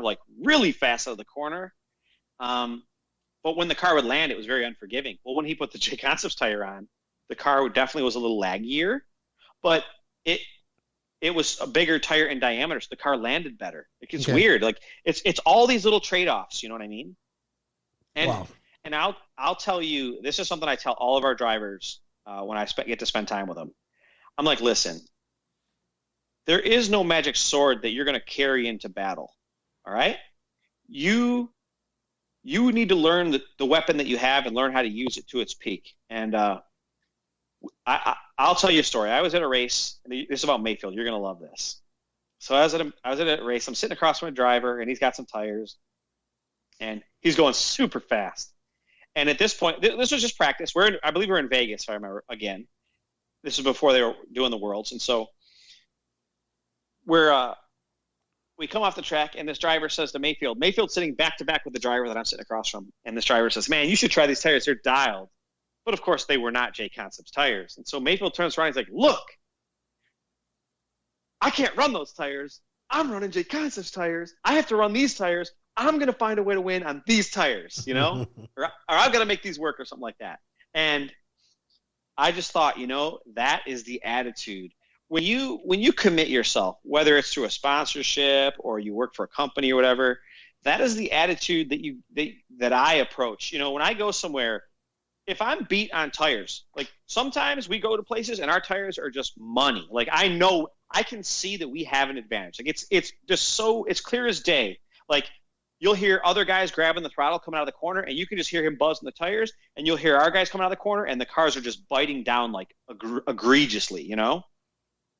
But there are other times you'll go. So at the Nationals, this not this year, but last year in Arizona, I told both of our drivers, I'm like, listen, I got a lot of work to do. Do you guys want me at the Nationals? I can either pay your travel, or if you guys don't want me to pay the travel, I'll fly out there and I'll come for the weekend. And they both, Ronnie and Jake, both unanimously asked me to come for the weekend. Yeah. I'm like, all right, so I went. So they were both struggling because Jay Concepts, I don't know if you remember, but Jay Concepts was on Aqua, their new outdoor compound, or it was brand new at the time. And we were on clay. And I said to Jake, I have a really good relationship with Jake. And I just said, Jake, are we beat on tires? He said, I think we are. I really think we are. Jake, he's always very honest with me. You know, I told these guys, you don't bullshit me. Just tell me the truth. We need to know. Because the best time to learn is in a race environment. You can't reproduce a race environment very easily. And so Jake said, I said, well, do you think we should buy the Aqua stuff wasn't available. So it was either Proline S3 or just stay on what we were on. And so Jake's like, I think we're just going to go. The term that I use is, are we going down with the ship? And Jake's like, yeah, I think we're going down with the ship this weekend. All right. And so we agree, and I walk away, and I'm sitting up against the wall, and I'm thinking, you know, I own this damn company. I'm going to do whatever I want. So I went up to the Proline truck and bought a bunch of tires. And Daniel's like, what are you doing here? I'm like, I'm buying all the S3 things. And he's like, what are you talking about? I'm like, dude, just whatever everybody's running. I want to just charge my credit card, whatever it is you guys charge, I'll pay retail, whatever. Just give me what you got. So we buy tires, and I give them both to Ronnie and to Jake.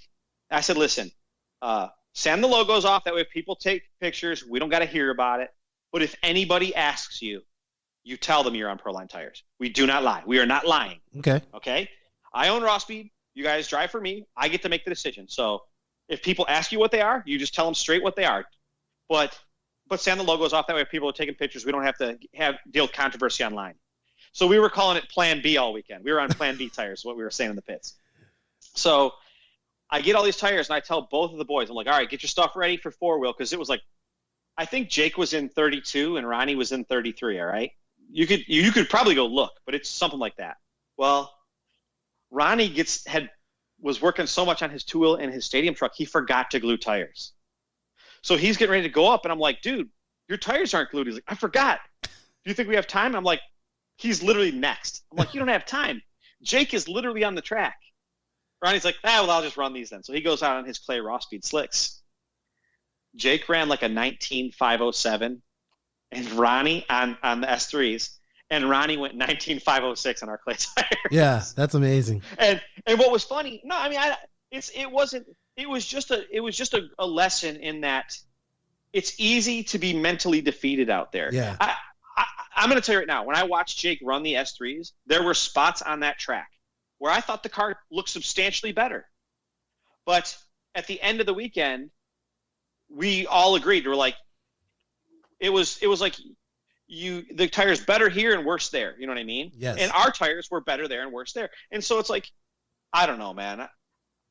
I'm not gonna dispute the fact that there are times when there are huge advantages for specific products, whether it's a Kyosho car on a rough track or something like that, or a tire compound on a certain surface. But I think there are a lot of times when people are so much more worried about the wrong thing. You know, they're just not staying focused on the goal at hand, the task at hand, you know? Yeah. Mental game, like dude, Mayfield it's said, big. Mental game is big. Like Mayfield said, this is what I got. This is what I have to win on, you know? Yeah, that's the way it is. Mental. All right. Well, what do you think will be the next big thing in off-road? What do you predict will be the next big thing? Keenan, that's way above my pay grade, buddy. I just don't know. All right. I don't know. I wish there was a way for us to have fun being competitive. I believe in my heart that what we need is some type of like class consolidation, to be completely honest with you. I think we're so divided at the track right now with it's like, novice and expert stock and pro stock and, or whatever, sportsman stock and pro stock and 40 plus. I just believe in my heart that we probably need like a novice and then a stock and a mod and That's maybe something like that. Yeah. Novice stock mod, and that's the way and the thing is, it's just tough because, we have cultivated this atmosphere where everybody thinks they deserve to win and to be in the A main. And the thing is, all these guys, let's just say 40 plus, for instance, there are like 2 or 3 guys at my home track that absolutely 100% would make the A main no matter what. They're that good. But there are guys that for sure will never make the A main in stock, right? And so the question you have to ask yourself as a racer is, am I only going to have fun when I win, or can I have fun because I understand that this is like a social event? It's like bowling. Do you only have fun when you win when you go bowling? No, you drink beer, you eat fries, you talk a little smack to your friends, and hopefully you brag about the 3 strikes you got or whatever, It's like, yeah.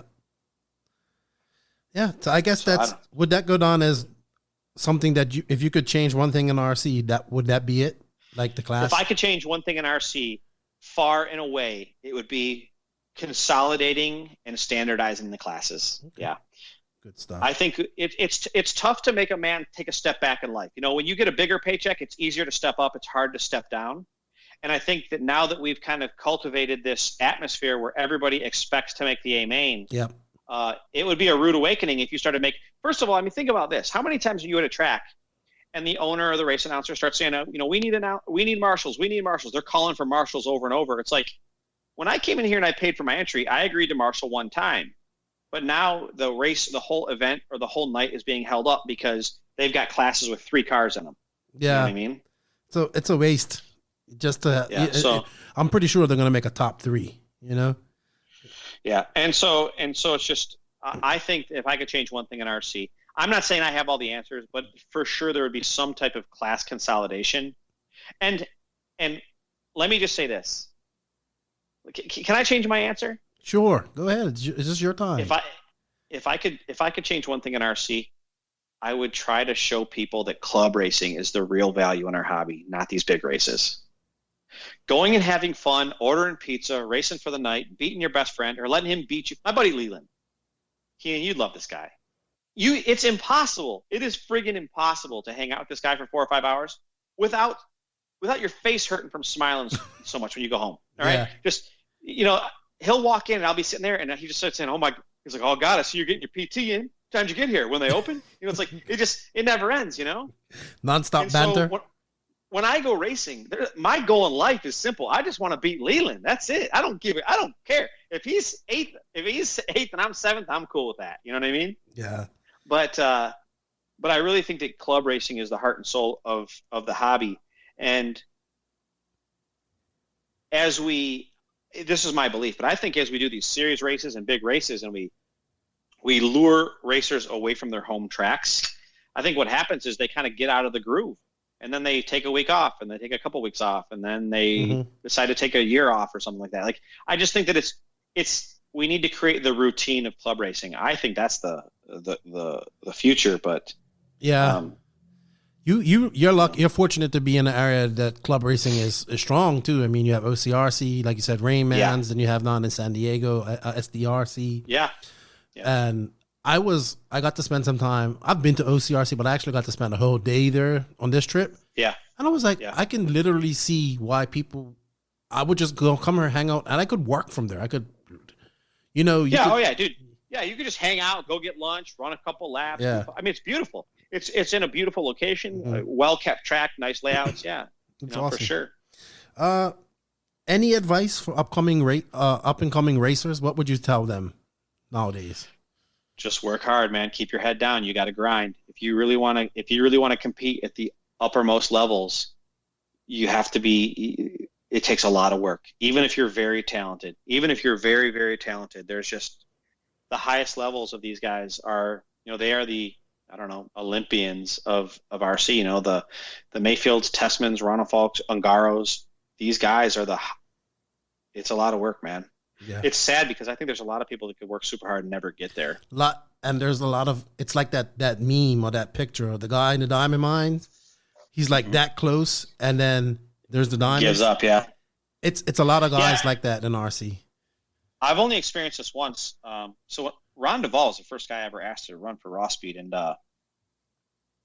he was just a fast stock racer. He was barely faster than me, a couple tenths, we'd go racing or whatever. And I don't know what happened. I honestly don't exactly remember how this happened, but he was racing just a little bit faster than me. And then all of a sudden, over the course of like maybe a month or two, like 60 days, 30 days, all of a sudden his pace just started getting unimaginable. I mean, where we could go to OCRC and I could hang tough for a few laps, it got to the point where lap number 1, he was 20 feet gone. I mean, he was like, yeah, thanks for bye. And he just went, finally, when we went to Chicago this one year, we showed up and he put slick tires on his car and he went out. And I think the fastest lap that they had seen on the track for this new race, the Chi-Town Shootout, was like, I don't know, maybe like a 18.9. And like his 5th lap on the track, he does like an 18.3. I mean, just blisteringly fast. And me and Jake just started laughing. I'm like, well, I guess Ronnie's here. He showed up. And Jake's like, he sure did. So he sure did. He's gone to school. He started school, which is great. What do you think his future in RC is? He still going to be able to race? Is it going to be fully focused on school? He texted me yesterday. He's for sure going to Top Gun. Of course, since he won the open portion of 4-wheel Reedy, he'll be in the Reedy invite class this year. Okay. Ronnie he's a smart kid. He's got a super bright future. He loves Formula One. Yeah. He's studying mechanical engineering. So what will his future be in RC? His future will be what I think 99% of our future should be. He's probably going to do this as something he enjoys as a pastime for a very long time. He will never try to be a professional. Got you. I think that after he won the Reedy race, I don't want to get into specifics, but we had a few different people reach out to us. And I think he just decided that this industry just wasn't one that he wanted to rely on for an income for the foreseeable future. Smart kid. Seriously. He is a smart kid. Smart kid. Very smart kid. All right. I know you're a Star Wars fan, but I actually am a wrestling fan. I believe you are. So when I was little, so I haven't watched wrestling in years, but I was a huge wrestling fan when I in the 90s, so a super long time ago. Same so here. I remember, I was a Hulkamaniac. I was a warrior. I was like, yes, I love your shirt from. These guys don't know nothing about Hacksaw Jim Duggan or Coco Beware. You know what I mean? Yeah. That was the golden. Like you didn't. That's when you didn't know if wrestling was real or fake. I know you had no idea. Yeah. You thought for sure they were getting pile drivers. All right. Well, I do have a section on this podcast. It's called the 10 question, 10 second segment. Okay. And it's basically 10 questions. I like to ask you to answer them as quickly as possible, but usually I like to get the explanation. So it's just like quick questions. And I usually don't send them to people because I kind of want their, just a quick reaction. But a lot of these questions involve some of the questions I already asked. So whatever. Are you ready for the 10 question, 10 second segment, buddy? Let's do it. All right. You're a Star Wars fan, right? Before I get into this, are you a Star Wars fan just from the movies? Have you read the books? Only movies. Okay, so all right. I'm like a big. I have books and everything here. I mean, it's nothing to do with the movies nowadays, but all right. Sure. Who is your favorite Star Wars character? Darth Vader. You like Anakin? My son is named Anakin. Is it? Yeah. Is he? He's named Kendry Anakin. My wife wouldn't let me name him Anakin at first. Like his first name. She said, they're going to tease him because it sounds like a girl's name. I said, that's great. I always root for the supervillains, dude. What can I say? Yeah, I'm like, that's the greatest name ever. Like, Okay, I remember one of your videos you had got the release of Nintendo. And I remember getting my first Nintendo. But back in the day, Sega was Nintendo's biggest competitor. So, Nintendo or Sega back in the day, if you had to go back? Oh my God. How dare you ask me? I don't know, dude. I had them both. I had the Sega too. And I had a Nintendo. You remember it had blast processing? I remember. Do you remember? Wait a minute. Are we talking Are you talking true Nintendo? Are we talking NES versus Sega Master System? Or are we talking Super Nintendo Genesis? Because we're talking Super Nintendo. Just regular Nintendo. Then for sure regular Nintendo over the Sega Master System. Yeah. Was the Master System, did that have the 3D glasses? I can't remember. Yeah, my buddy had that growing up. It was I had crazy. that too. We used to play Shinobi and Altered Beast. Yep. Number 3, your favorite RC car ever. Tamiya Frog. Okay. Number 4, you've traveled a lot. What is your favorite country you have visited? Ooh. Oh man, I really enjoyed my time at the Coliseum, so I would say there. Okay, and Italy. Mm-hmm. Okay, I haven't been there yet. I gotta get over there. Number 5, we touched on it. AstroTurf or clay? Clay by a country mile. Okay. Number 6, have you ever had a professionally painted body for your cars? Yes. Yeah, how long ago was that? 2010, maybe 2011. Man, back in my day, it was only 2 or 3 guys that did it, and it was virtually impossible to get a body done. Let me tell you something. There's a guy in Chicago to this day. His name is Alan Eisbrenner. That's Eisbrenner. And he, number one, he was a magnificent painter, but he did something that I liked more than anything. He did all of his masking work with tape on a mat. And so there were no cut lines in the bodies to make it weaker, because short course bodies are really susceptible. People are just a little bit too heavy with an X-Acto knife. The bodies can crack real easy. So Alan Eisbrenner was amazing. Good stuff. I remember back in the day, we used to get the guys, trying to get the guy Ziegler. He used to be the big 8-scale painter. Man, it was impossible to get a body from him. Like, he had such a big waiting list.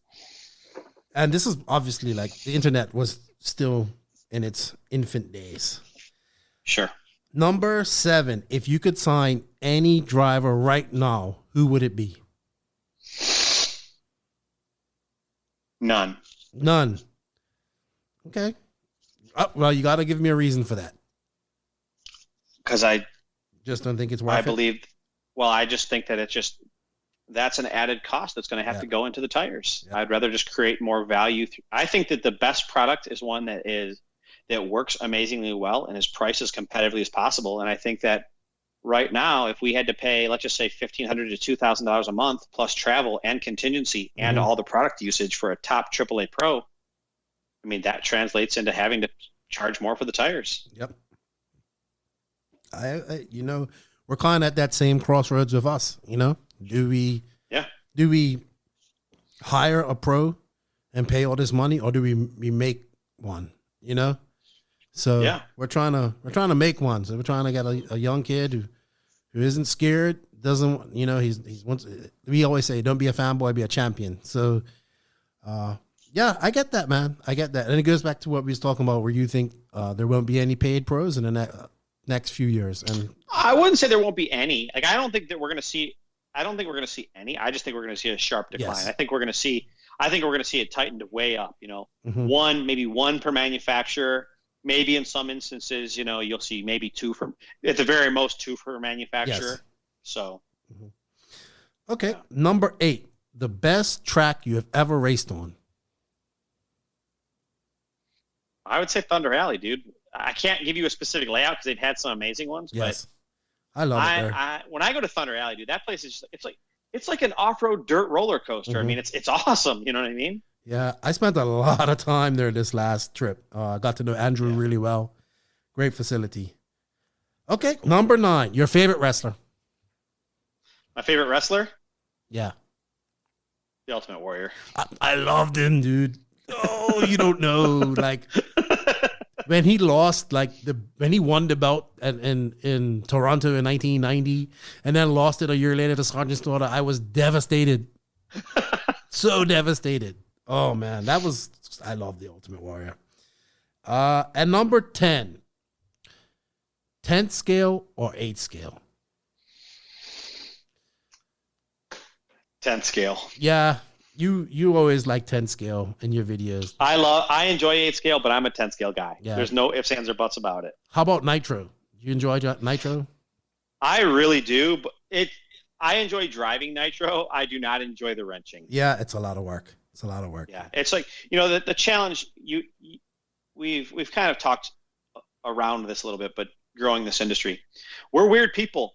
Keenan, guys like you and me, guys that will sit down and wrench for hours and hours and hours so they can drive the car for 30 minutes at nighttime. It's not normal. Yeah. A guy that'll spend 10 hours, a guy that'll spend 10 hours in the car to sit around at a track for 15 hours all day to drive the car for 15 minutes. That's not normal. No. That's why I think club racing, so we have this thing called One Heat Wednesday, where you show up at 6 o'clock, run a battery or two, order a pizza. 7 o'clock, you race one heat. 8 o'clock, you race the mains, and you're gone by 9:30, and it's a great time. And the thing is, I don't know about you, but the more time I invest in my race program, meaning the longer I've driven, the more wrenching I've done, the more tires I've bought.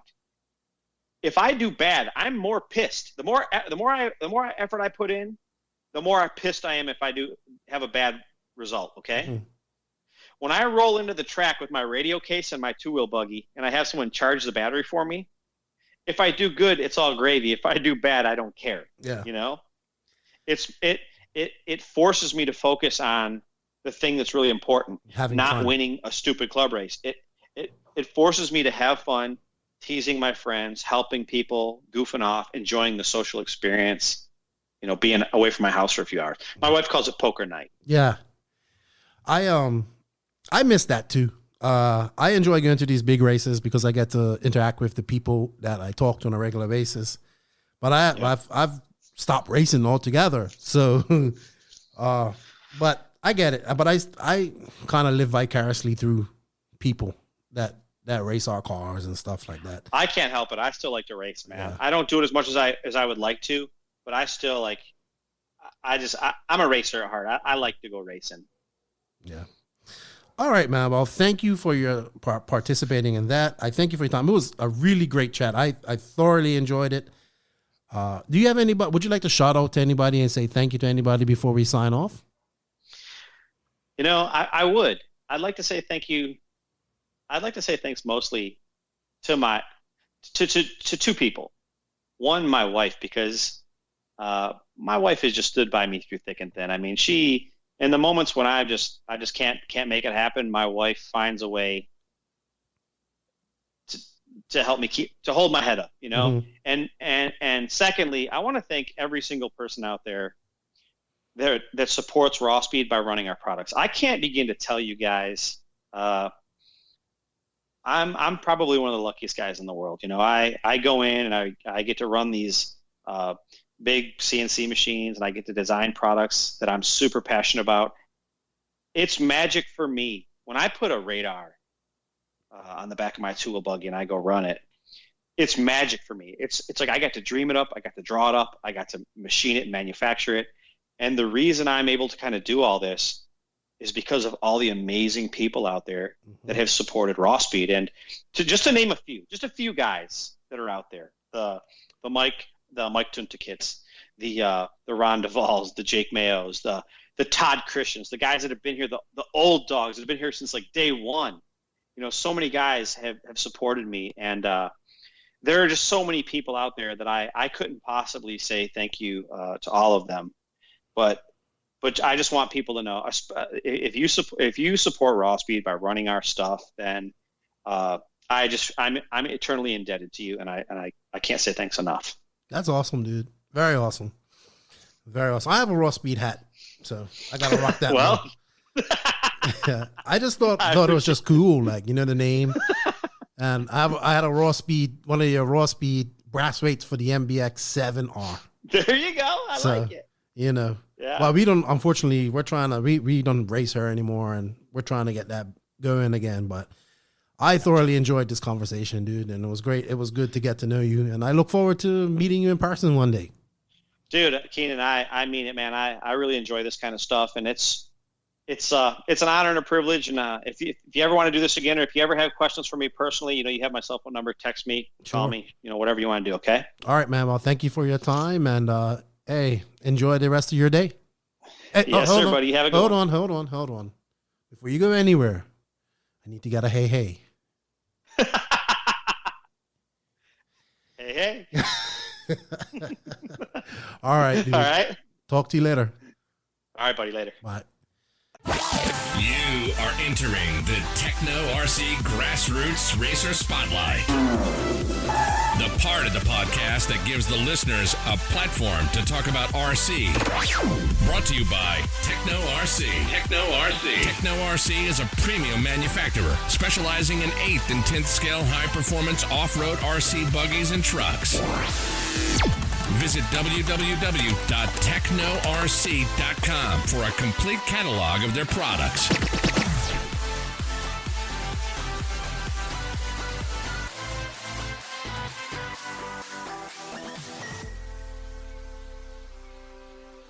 One of the things I do daily is talk to people from around the world that are into RC. On any given day, I can be talking to somebody in Canada, America, South America, Europe, or Asia. So over this time, I've gotten to know a young man from Malaysia. Him and his dad, they race. Obviously, they race JQ Racing, and we've gotten to know them over the last year. And I have, because I talk to his dad on a regular basis. And this is a young man, and I wanted to get him on the podcast. It's like more like one of my future of RC or youth focus that I like to do. But it also sheds some light on the Malaysian RC scene, which I wanted to learn a little bit about. So, for a short interview this week, we have young Adam Fikri. How you say your name, Adam? Adam Fikri? Adam Fikri. Adam Fikri. Okay. Now, where are you from exactly, Adam? I'm from Selangor, a state in Malaysia. Okay. And how old are you? I am 14, going to be 15 in November. Okay, cool. So how long have you been racing for? I've been racing for roughly 5 years now. Mm-hmm. How did you start out? Yeah. Here you go. Yeah, go ahead. Sorry. How did you start out, like, racing? Started out as a family outing. I just played in an open field, then started to join club races, and eventually tried out for nationals. And I got into the finals in the amateur class, which had around like 30 people. Okay. What did you start racing first? Was it straight off the bat 8 scale Nitro? Yeah. What was your first car? My first car was an S-Works. An S-Works, okay. Now, was your dad, bro, was he racing or what was going on with him? Nah, he couldn't keep up with me, so he just decided to just focus on being a mechanic. Okay, but I mean, prior to you racing, was he racing RC? Yeah, he just joined club races. Okay. So tell us a little bit about the RC scene in Malaysia. Like, how many tracks do you guys have, and how many people race and whatnot? Right now, for the off-road tracks, we only have one. I mean, no, two. Okay. Usually each race, like for nationals, we get around 50 people for all the categories. Do you, but they race a lot of on-road there. Do they race 10 scale as well? 10 scale off-road? Yeah, but that part isn't really that big in Malaysia. So where is the better track? Where's the best track in Malaysia then? The off-road one? I mean, to me, there is no better track, but I practice more in Putrajaya because it's closer to my home. And what's that track called? Putrajaya off-road track. Okay. I'm trying to think which one it is. You actually raced this weekend, correct? Or this past weekend? And where was that? Yep. In Putrajaya. Okay, and how'd you make out? You came second. What? Yeah. Yeah. And then the weekend before, you was racing 8 scale on-road. Yep. So you're doing a lot of racing. How did you like 8 scale on-road your first time? At first, I was kind of scared because it was definitely way faster than a buggy. But after some more practice, I got used to the speed and I raced. Yeah. I was talking to your dad, though. He says, I don't think we can race that too much because we use 8 set of tires in 2 days. So, yeah, you know, and the funny thing about 8 scale on-road is that you get a tire a certain size and then you put it on the lathe and lathe it down for better. Well, I don't know if they still do that now, but I remember back in the day. They used to do that. But you do race 10 scale touring car, right? Yeah, but we're not really that active in it because my main focus is buggy. So how many times do you practice a lot throughout the week, or what's your RC regimen look like? I practice like once every 2 weeks, but right now I'm not going to be practicing for the next month because exam season. Yeah, one thing, you guys seem to always have exams going on. Your dad was like, yeah, he's in exams. It's like they must do a lot of exams over there in Malaysia. So Yeah. but speaking as we're talking about school, how do you make out in school? What do your friends think about what you do, racing RC cars? They think it's cool, I guess. Yeah. If you wasn't racing RT, what other things are you into? What other sports are you into? What is popular in Malaysia? In Malaysia, badminton's popular. Football is popular. Do you like football? Not really. Not really. So what would you be doing if you didn't race RC cars? What type of sport, or what would you think you would do? I guess I'd be playing basketball. Basketball. Okay. Yeah. So you like basketball. That's good. Okay, moving on. You have traveled quite a lot this year. In the last 2 years, actually. I've seen you traveled a lot. What are some of the close, like the neighboring countries that you go to race it a lot? Philippines. I've been there twice. Now you've been there twice? Because you went to you went to the Philippine Masters 18, correct? Yep. And then you went to RCGP this year. How did you like the Philippines and the track and whatnot? The Philippines track is definitely my favorite track of all time just because of how technical it is and fast-paced. How did you find... Now, you went to the PM18 and you was on your normal tires, and then you went to the RCGP race and you had to run the control tires. What was the biggest difference there? Well, for the most part, you can definitely tell that not many people how to say the control tires, were they like, obviously when you can have your own tires, you can control the grip and whatnot. So did you have to learn, did you have to drive differently? Did you have to set up your car differently to work with the spec tires? Yeah. Or did you find that they didn't work? Or I'm trying to get a little idea of how things went with the spec tires that were in this year's race. They were definitely meant for the track. Okay, so they did work. Yeah, they did. Okay, that's good. Then you also went to Austria. You went to Europe for the first time this year, which I thought was pretty cool. Your dad has been there many times, but you got to travel to Europe. Let's talk about that. How was that for a change of scenery? It was definitely a beautiful country, a lot of scenery. I also got to experience some cool stuff. What stood out for you? Like, where did you land when you flew from Malaysia? Where did you guys land first? We transit from Turkey, actually. And then when we were flying over Austria, I saw a lot of big mountains, which Malaysia doesn't really have. Yeah. So when you got to Austria, what shocked you the most? Like, what was so different? Definitely the landscape. Yeah, it is beautiful there. I mean, even looking at the pictures from the race, it was a beautiful location. So your dad drove from, I think he had a catch. You guys caught a train or drove. I can't remember exactly. But this was your first time at a European race. And what did you think about that? Even though it wasn't as big, what did you think about the organization, the competition, and everything else? The organization was superb. The hospitality was really nice. The other races, they were all friendly, chit chat a lot. Yeah, because I think you came the furthest. Yeah. You was the one who came the furthest. Everybody else was from Europe. Yeah. So you finished what, third in the junior class there, I believe, or second? Yep. So you finished third. Okay. So you finished third. How did you finish in Philippines? For this year, In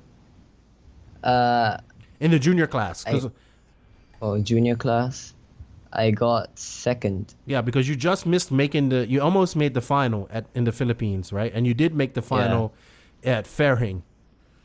Yep. Ah, that's good. So, what about neighboring countries that race? You've been to Vietnam as well. You went there this year to race. Where else have you been? Where else do you like to go that's close by? Australia. You've been to Australia? Oh, yeah, you went to the Worlds. Yeah. I forgot all about that. Yeah. Let's talk about that. Did you get to see some kangaroos? Yeah, I mean, Whitman Park, it was located inside of a nature reserve, I think. Yeah. And then you got to meet, did you meet Carlos Secor, the kid from here, from Dominican Republic, and all the other JQ guys? And how did you enjoy it? How did you enjoy the Worlds, getting to see some of the best racers in the world race? I mean, even though I wasn't racing, I definitely felt the adrenaline. Well, you was racing, but I mean, you got to watch them race. While watching the finals. Yeah. Who was you rooting for going into that race? Like, who did you want to win? I was going for David Ongaro. Okay, so you went for the safe bet. Yeah. Yeah. What do you like about Davide and his driving style? His driving is very smooth, and being the world champion at a young age, that's not an easy thing to do. No. Have you talked to him at any of the races you've been to in the Philippines or in Austria? Did you get to talk to him? And, you know, Yeah. what did he have to say to you? Not quite sure. Well, you didn't understand his English? Or did he speak to you in Italian? A bit. Okay. He is getting better with his English, though. He is, I guess he's practicing English, which is a good thing because he's going to need it with the rate that he's going. So it's safe to say that Davide is your favorite driver? Yep. Who else do you like? Yes. David Ronefalk. You like Ronefalk as well? So you like the European racers. What do you like about Ronefalk? What do you like about the Viking? I mean, he's a really nice guy. Yeah. And yeah, That's it? He's really nice? I guess. Come on, man. Okay. So, like I said, you live, like, what are the surrounding, I want to know what surrounding areas around you that race. Besides Australia, besides Philippines, you have Indonesia, you have Taiwan, you have Vietnam. Where else do they race that you've traveled to in that area, that region? Thailand. Korea. Oh, you've been to Korea, yes. Man, you traveled a lot. Yeah. You got to tell me, how was Korea and the racing scene? They were all definitely much faster than the locals here, and I was quite scared actually. Why? That's how you get better. Because it was my first time racing with people like locals that were faster, like much faster, and ended up in the quarters because I couldn't really keep up with them. Well, that's how you get faster, man. You know. Yeah. I kind of suffered from the same thing when I was racing in Bermuda. We only had one track and only about 20 guys racing. So once I had to travel to America a lot to race against faster guys and learn and get better. So that's what you have to do. Like when you're like, I guess you're at one of the top racers, or if not, I would say you're top 3 in Malaysia right now. So, yeah. I mean, you get the results. Who else is fast in Malaysia with you? Because there's a couple guys. Jade Lim, Mizan. Yeah. So, those are the fast guys. You guys are probably always going to be switching between first and third, unless something happens. Yep. So, you have to get out and race some more against faster guys. I was trying to get your dad to come over to the RCGP round in California, but I know he's traveled a lot and money was an issue. Like, not only money, but money, time, visas, all that stuff would have been really expensive. Do you want to come over to America and race one day? Yeah. It's my one of my resolutions for next year. What race would you like to go to that you would like to attend? I want to try Silver State. Really, Silver State? You want to go? You want to go to the casinos? No. Yeah. Well, you can't help it. They're there. Like, it's in a casino. So, who's your favorite American driver? Not sure.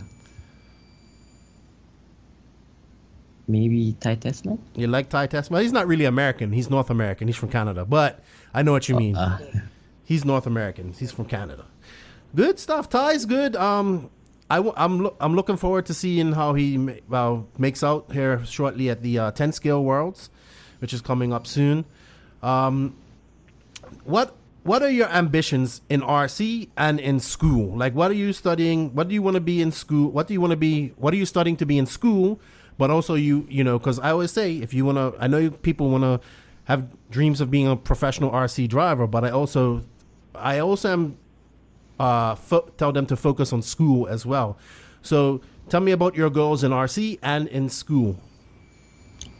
In RC right now, I'm aiming to be the top driver in the Asian region, and I want to try get top 50 at the Worlds, maybe one day. And at school right now, I want to be a mechatronic engineer. A what? That's the way to go. Mechatronic engineer. I don't even know what that is. What's that? Tell me what that is. Sector which combines mechanical, electrical, programming, and electronics. Okay, see, I learned something new today. So that's good. How much longer do you have in school? So you have high school. I guess you're in high school now. Yeah. And then off to university. Yep. That's good. At least you have goals, man. Being an engineer is great. Definitely shooting to be the top Asian driver or top driver in the Asian region, which isn't easy because there's some fast guys there, you know. And RCs, contrary to what people think, I think RC is starting to grow even more, especially in China. What are your plans for the rest of the year and going into 2020? For 2020, right now, me and my dad discuss, and we might be going to Vietnam, but that's about it for next year. And for this year, I won't be going out of the country anymore. Yes, but you still have lots of racing left, right? How many more races do you have left in Malaysia? 1 or 2. That's it. Okay. All right. Well, Adam, do you want to say anything before we sign off here? I would like to thank my dad, family, friends, the local guys, and my sponsors for supporting me in this hobby. Well, let's name off your sponsors. Yeah. I have Maxima, GQ Racing, Duflon, FlexiCap, Ultimate Racing.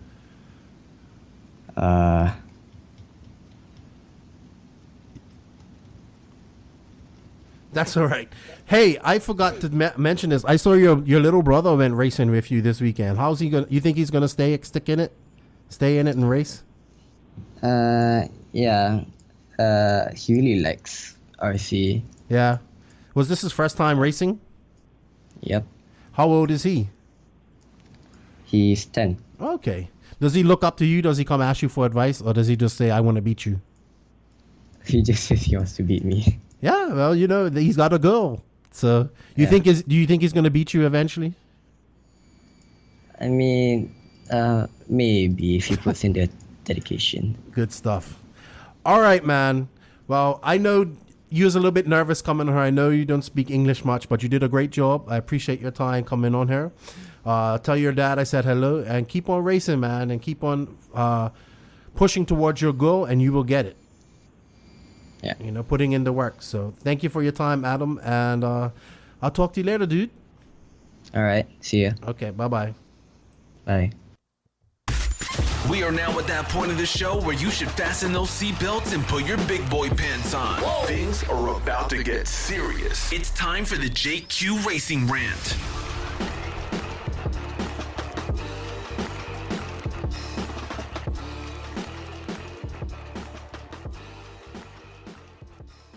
What's going on, everybody? It's time for the JQ Racing Rant. This is the R-rated version of the podcast. Lots of banter, lots of jokes, lots of cursing, but we try to rant and offer solutions at the same time.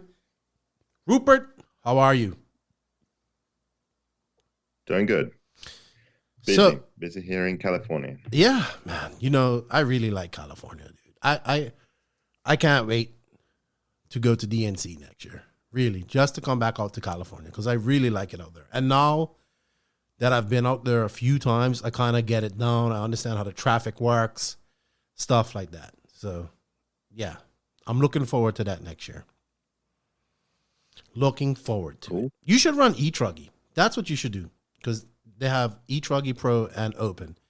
You should just wow the world and go out there and run eTruggy at DNC. That's not going to happen. Why? It would be so cool if you did that.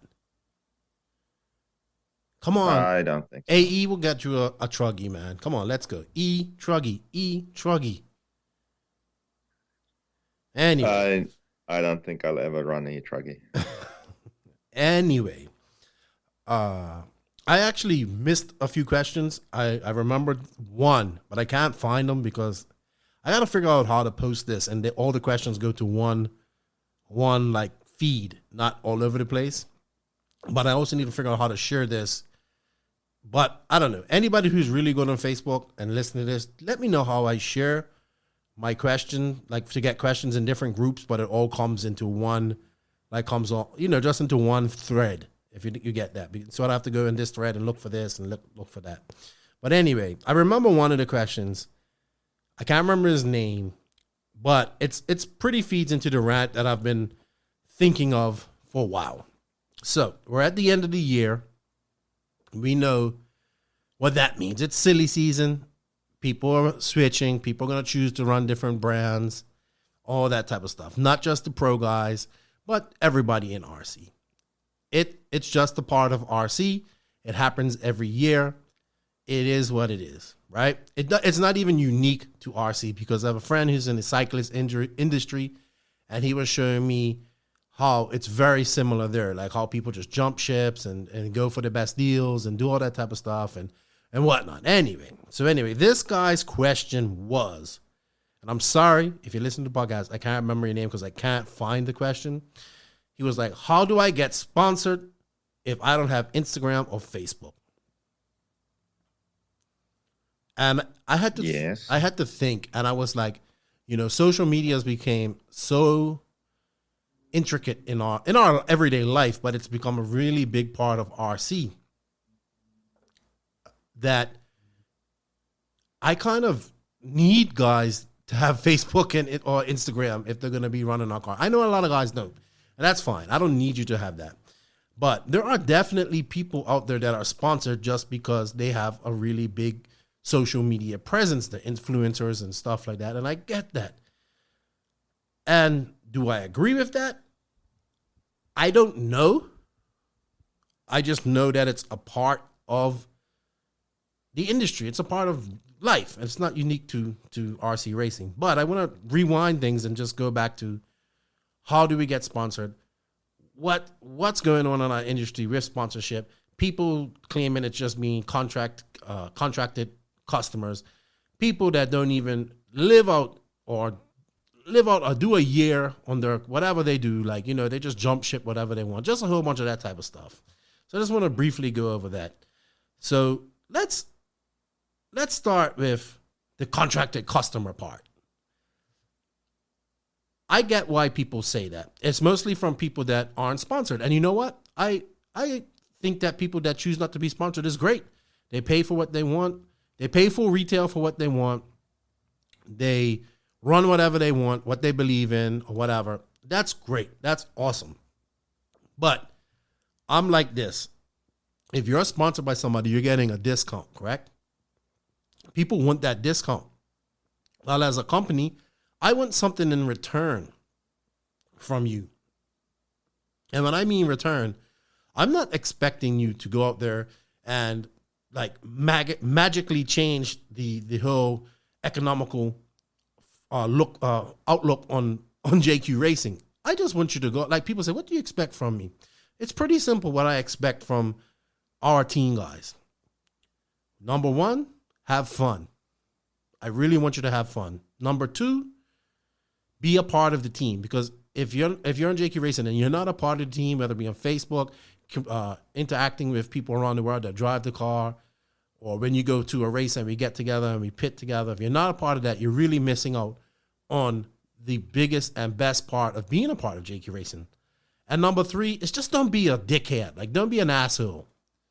I don't like that. Like, don't go out of your way to be a dickhead to people. Like, we're here racing RC cars. We're all having fun. Like, it doesn't matter what car you race. We have people that don't even race our cars that come and pit with us because they're our friends and we have fun with them.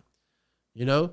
Don't be over there being a dickhead to somebody and stuff like that. We have you for that. You're a big enough dickhead for everybody, Joseph. But that's kind of what, and you know, that's all I ask. Help us grow by showing people that you're proud of what you race and you don't care what people think, what people say, because it's very difficult to be a JQ race. It's easier now, but it used to be very hard. But you still have these people out there who think they're like hot shit in their region, you know, and because I have a 75% off on this with this person, with this such and such company. First of all, if I was your team manager and I heard you was out there bragging what your discount was at a track to people where everybody can hear, I'd probably kick you off the team for that, because that's confidential and it doesn't matter. You have all these guys out there that are, I remember Jeff said something about this on the rant, and I have to agree with him. These guys out there who use their percentage off MSRP.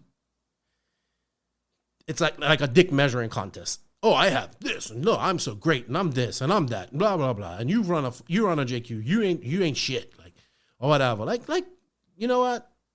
All that stuff isn't necessary, man. It doesn't matter what car you drive, as long as you're out there racing RC cars. So why don't you, like, just stop it? Like, stop it. Banter is fun. Don't get me wrong. I like to banter and talk shit and have a little fun. It's great. But when you go out of your way to just constantly berate people about what brand they choose to run, then that's fucking stupid. So I just think that if you have to ask how to get sponsored, then you shouldn't be sponsored. That's a pretty good rule of thumb, I think. If you feel the need to ask how to get sponsored, then yeah, that's your answer, is you shouldn't be sponsored. No, he was asking specifically without having Facebook or Instagram. You know?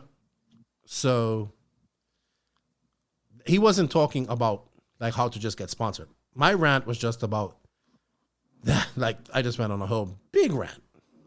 But I have it's a lot of parts of this rant. I think that first one was like, what do I expect out of people? And another thing I like to say is,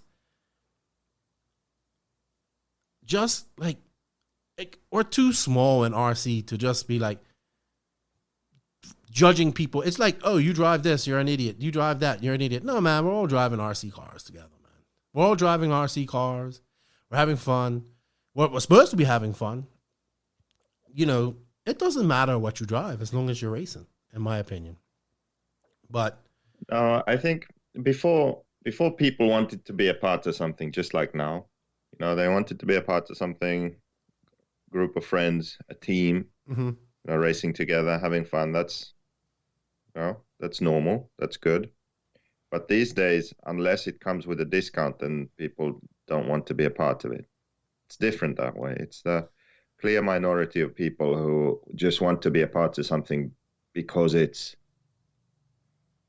fun or good in their opinion. It's like, even if something is good, if there's no discount, then they'll go somewhere else. Right. No, where in the past, I think it wasn't like Craddock. Craddock's like Kyosho for life, you know, but he was Kyosho for life probably before he had some sort of deal. Like he was just a customer, and then I don't know how he then ended up working for Kyosho, but do you see what I mean? Like he start off as just a customer. It doesn't matter if you have a deal or not. You believe in something, you're part of something. I think that's changed now. Now it's more about the deal. Yeah.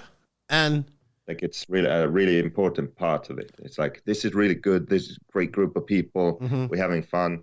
I'm part of something. But then that deal is really important. If that was taken away, then people would switch. Or if there's a better deal, then people switch. Yeah. So yeah, that's something that's changed. And I think I know two guys that are really cool guys, and it was really cool what they done. They bought cars, they tested them and drove them and raced them for a while, for a few months. And then they said, hey, I like our car. I like your cars. I like what you guys are doing. I want to be on your team. What can I be a part of the team? And I said, yeah, sure, of course. You did it. I think you did it the right way. But I mean, that whole we're given a deal is not going anywhere. It's not going anywhere. It's not unique to RC, which is cool. You want a discount. Cool. I get that. That's not a problem. That's not a problem. But I want you to I was kind of, when I first started this, I was very naive. Like I was just trying to, if somebody told me they were good at this track or this region, I would just go, all right, here, yeah, I'll give you a discount and do that. And, just whatever. I didn't know any better because I didn't know the different thing. But as I've gotten to know more people, I've gotten to learn more about the regions, different tracks, stuff like that. If I like to say this, if somebody contacts me about being on the team and I don't know you, by the end of the day, I'll know who you are. Because that's how it is. RC is so small, we can connect to people. I connect to people. I know this person, I know that person. I just find out. I can find out whether, if you really are what you're saying in what you tell me, And that's another thing. Like, don't bullshit people. Like, don't bullshit people because people will find out about it, like, eventually. Like, if you truly believe in the car that you want to be a part of this team and you want to be a part of that, then you also have to realize, like, you have to start somewhere, I tell people all the time, when I first started with you made me, like, people think it's a joke, but I literally bought my first car from you that I still have to this day off the commission that when I first started working with you. And people's like, well, he didn't give you one for free. I said, no, but I'm glad he made me earn that because I knew then now when people tell me, oh, you should give me the best discount or you should give me a free car, I can tell them what I done. You know what I mean? Yeah. So, yeah, I get it. Everybody wants to save some money. But if you're going to approach a team to be a part of their team and whatnot like that, be upfront with them. Tell them, like, if you're going to say, I get this prices on this kit, I know pretty much what the prices are on all these kits, like all these team deals and what they do. I know it. Like, I've learned. It's in the back of my brain. I know what HB is. I know what Mugen is. I know what Kyosho is. I know what this is. Like, I know what you're paying when you tell me, oh, I'm 50 off or I'm this or I'm that. I know. And if I don't know, I'll know by the end of the day. So I don't know, Joseph, man. And then you have, like, the non-sponsor guys who make sponsor guys feel like they're just contracted customers. Well, no. Because, like, contracts don't mean anything in RC, to be honest. It's up to the individual. It's up to the individual that honors it if you give him one. So, yeah, that guy he has a contract to be a part of a team and whatnot like that. Like, do I expect every person that I put on a contract to honor it for a year? Hell no. I'm happy if they do. But don't make that person feel like less because they choose to be a part of something. They want to be a part of a team. They want to get that discount as well. It doesn't mean they're just a contracted customer. Not for me anyway, because I'm sure maybe other team managers are the same way. But I invest a lot of my passion, a lot of my time into every person that drives a JQ product. It takes up a lot of my time because I believe in what we say, like, be a part of a team, not just a number. So, you're not a contracted customer to me. You're actually a part of the team. I want to get to know you. I get to know everybody that drives our cars. You know, I want to know what makes you tick, what's going on. Man, I'm even been almost like a life counselor for people that are on the team. You know what I mean? And I don't mind, because that shows me that person trusts me and you know, needs somebody to talk to. I'm cool with that. Like, you know, I like to get to know people. That's my thing. I'm a people person. So. Yeah, exactly. Unlike me. No, but you are. That's the thing about it. The funny thing about it is you are a people person. You're just a dickhead. Like, you actually care about people. I'm really not a people person. Yeah, but you care about people. So yeah, that's different though. You do care about people, but you just care about people without being a people person. Yeah. But I don't know, man. Sponsorship isn't going anywhere. We didn't start the game. We just played the game. But when I put somebody on the team driving a JQ car, you can expect that when you message me, I'm going to message you back. Now, if you message me at like 11 o'clock at night, I might not, because I'll probably be asleep. But definitely I'll get back to you. And if I don't get back to you, it's probably just because your message got pushed on. But I guess at the end of the day, not at the end of the day, I guess you have to believe in what you want to drive. If you see, like, if you like this team and you think they operate great and you think the cars are good or whatever, if that appeals to you, whether you got a discount or not, you should drive it. Or you should be a part of that. I think one benefit that, let's say you're not exactly Mayfield, you know, but you're still a good enough driver to even get a better deal than just a discount. Loyalty pays off, but most people never reach that stage where it would start to pay off because they just switch around too much. I think if people stuck with the same brand, if they find a good group of people and a good company and they stuck with that company and they stick long enough, that would benefit them much more in the long term than switching from brand to brand. Oh, I guarantee. Most definitely, because yes, I'll give you a prime. Sorry, go ahead. That can result in something which they couldn't even imagine. Like, it can result in, you know, a free ride. It can result in travel paid for. It can result in a job, and all, even like this. I don't mean that the driver needs to be winning races. No. I just mean that if they're a good person, they're loyal to the brand, and they add value to the brand, then those things can happen. And I've realized that there are a lot of people who want that to happen, but they never put themselves in a position where it can. Does that make sense? Oh, of course. Of course. I mean, I will take, and another thing I don't like is that people that come in and think they're going to be the hot shit and the best person and you have to kiss my ass in this team. No. We're all the same, man. We want you to do well. The whole team wants you to do well. Yes, because we may recognize that you may be the fastest racer. You know, we want you to do well. But if you're going to be a dickhead, yeah, people's going to let you know on our team. You know what I mean? I'll take a guy. For me, results is great. Yes, I like to have results. Don't get me wrong. But I like that guy who goes to the race. His car is always well maintained and clean. His pits are clean. He's represented well. He helps everybody out in the pits. He may not be the fastest guy out there, but he knows what he's talking about with the car. He's had a lot of years experience with it. He helps everybody, you know, and he's just an all-around good person. He believes in what we're doing. He's been with us for a couple of years. That's the type of guy that's valuable to me. Yes, I want these young, fast guys as well, or fast guys, but you got to be willing to put in work, like, and put in time and be a part of something, like, you know. We welcome everybody in as you.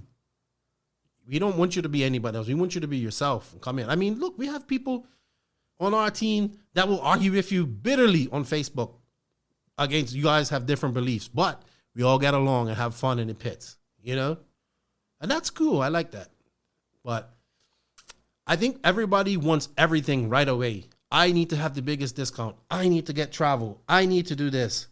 You know, well, if you keep bouncing around to different companies expecting to get that, you'll never get that.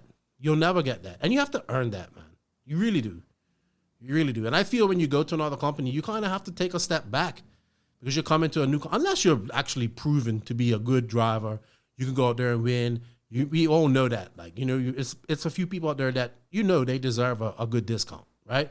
Then there's people out there that want the big discount, but they haven't, in my brain and how I feel, I don't think you have earned that. So, and like you said, if you actually stick with a car, here's a good example. Cole Ogden, his first year of HB was schmedium. It was so-so, you know? Glimmers of brilliance, but really didn't live up to his time at Mugen. This year, he's had a much better year. I would say it took him a year. Maybe I'm wrong.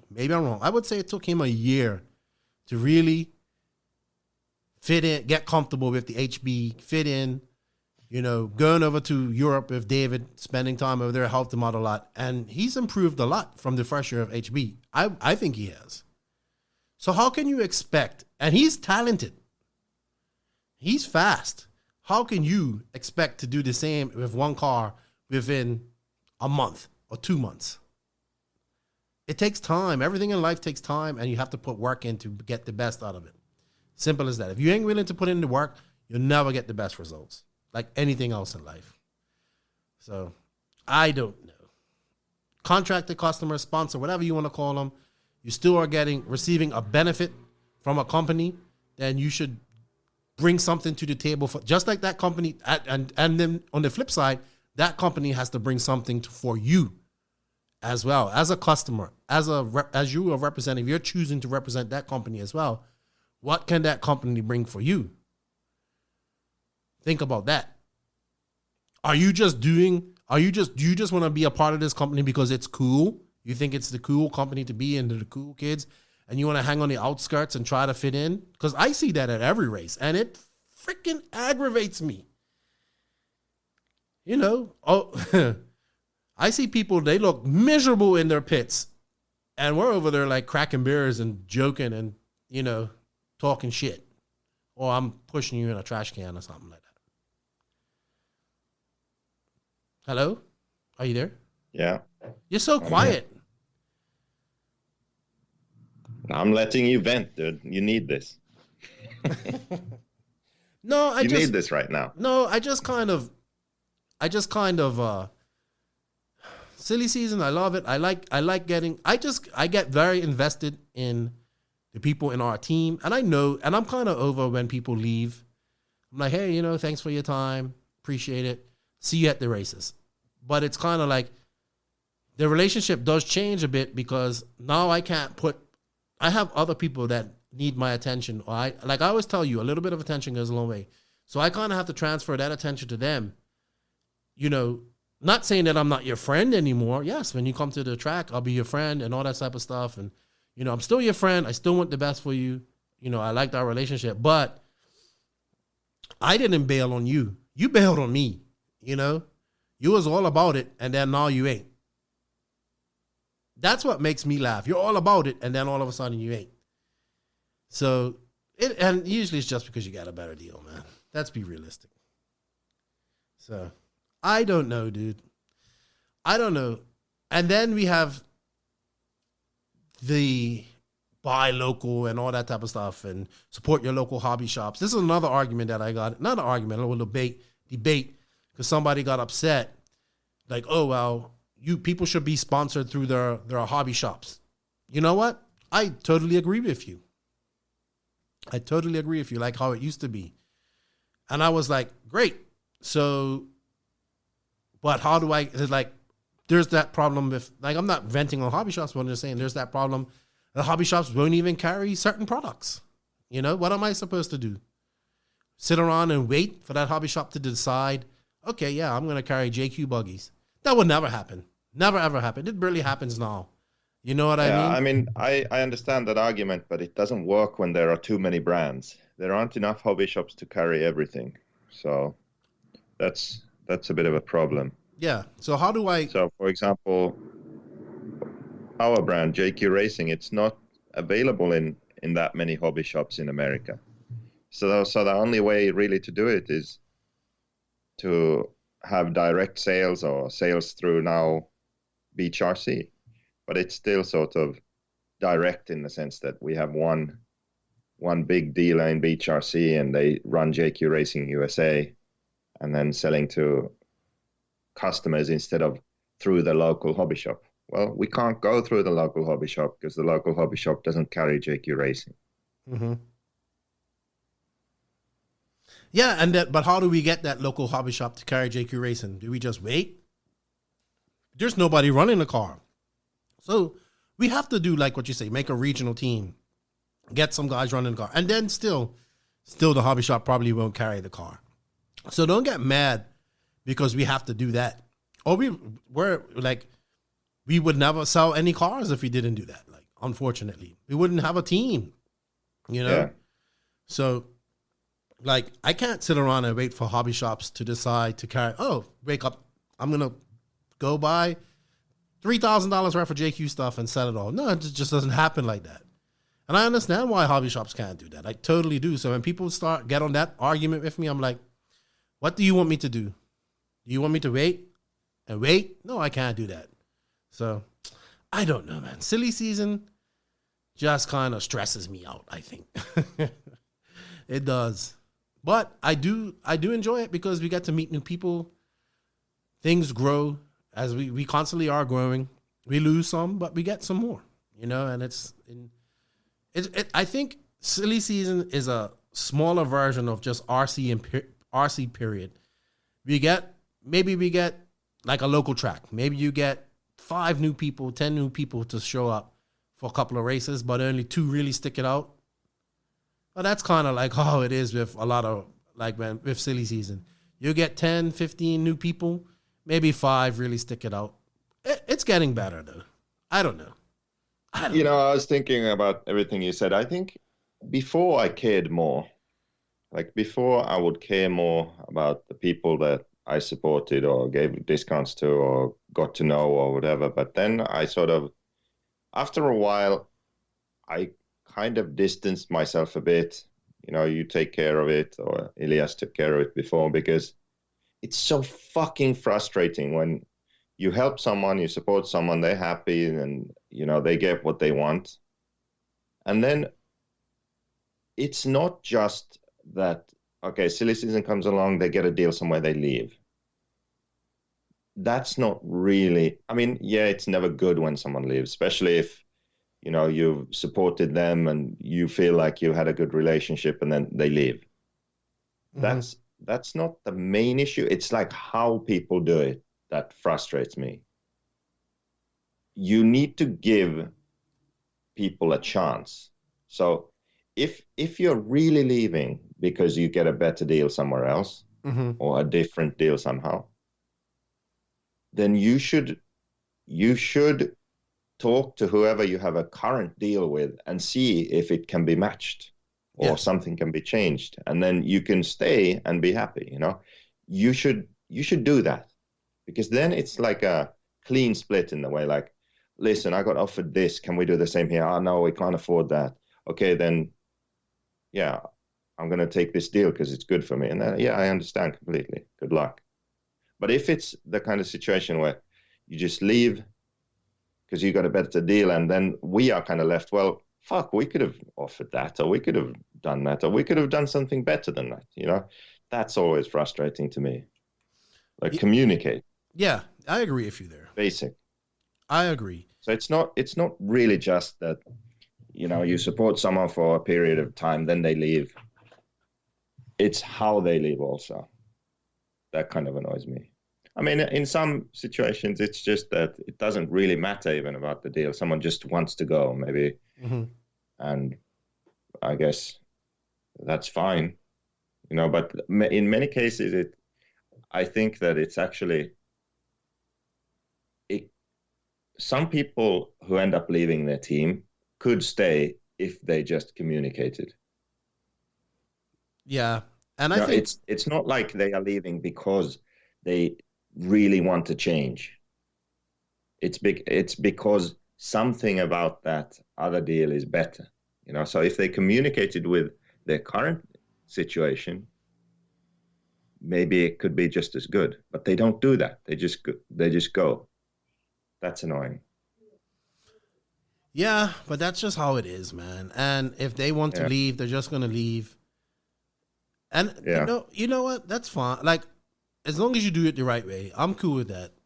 Don't just like, I've had people like, oh, I bought this car and I'm gonna test it and let you know what the differences are between this car and your car. I'm like, go fuck yourself. Like, you ain't, like, come on, you are not gonna bullshit me like that. Like, as far as I'm concerned, that means you don't want to run our cars no more. Thanks for your time. Appreciate it.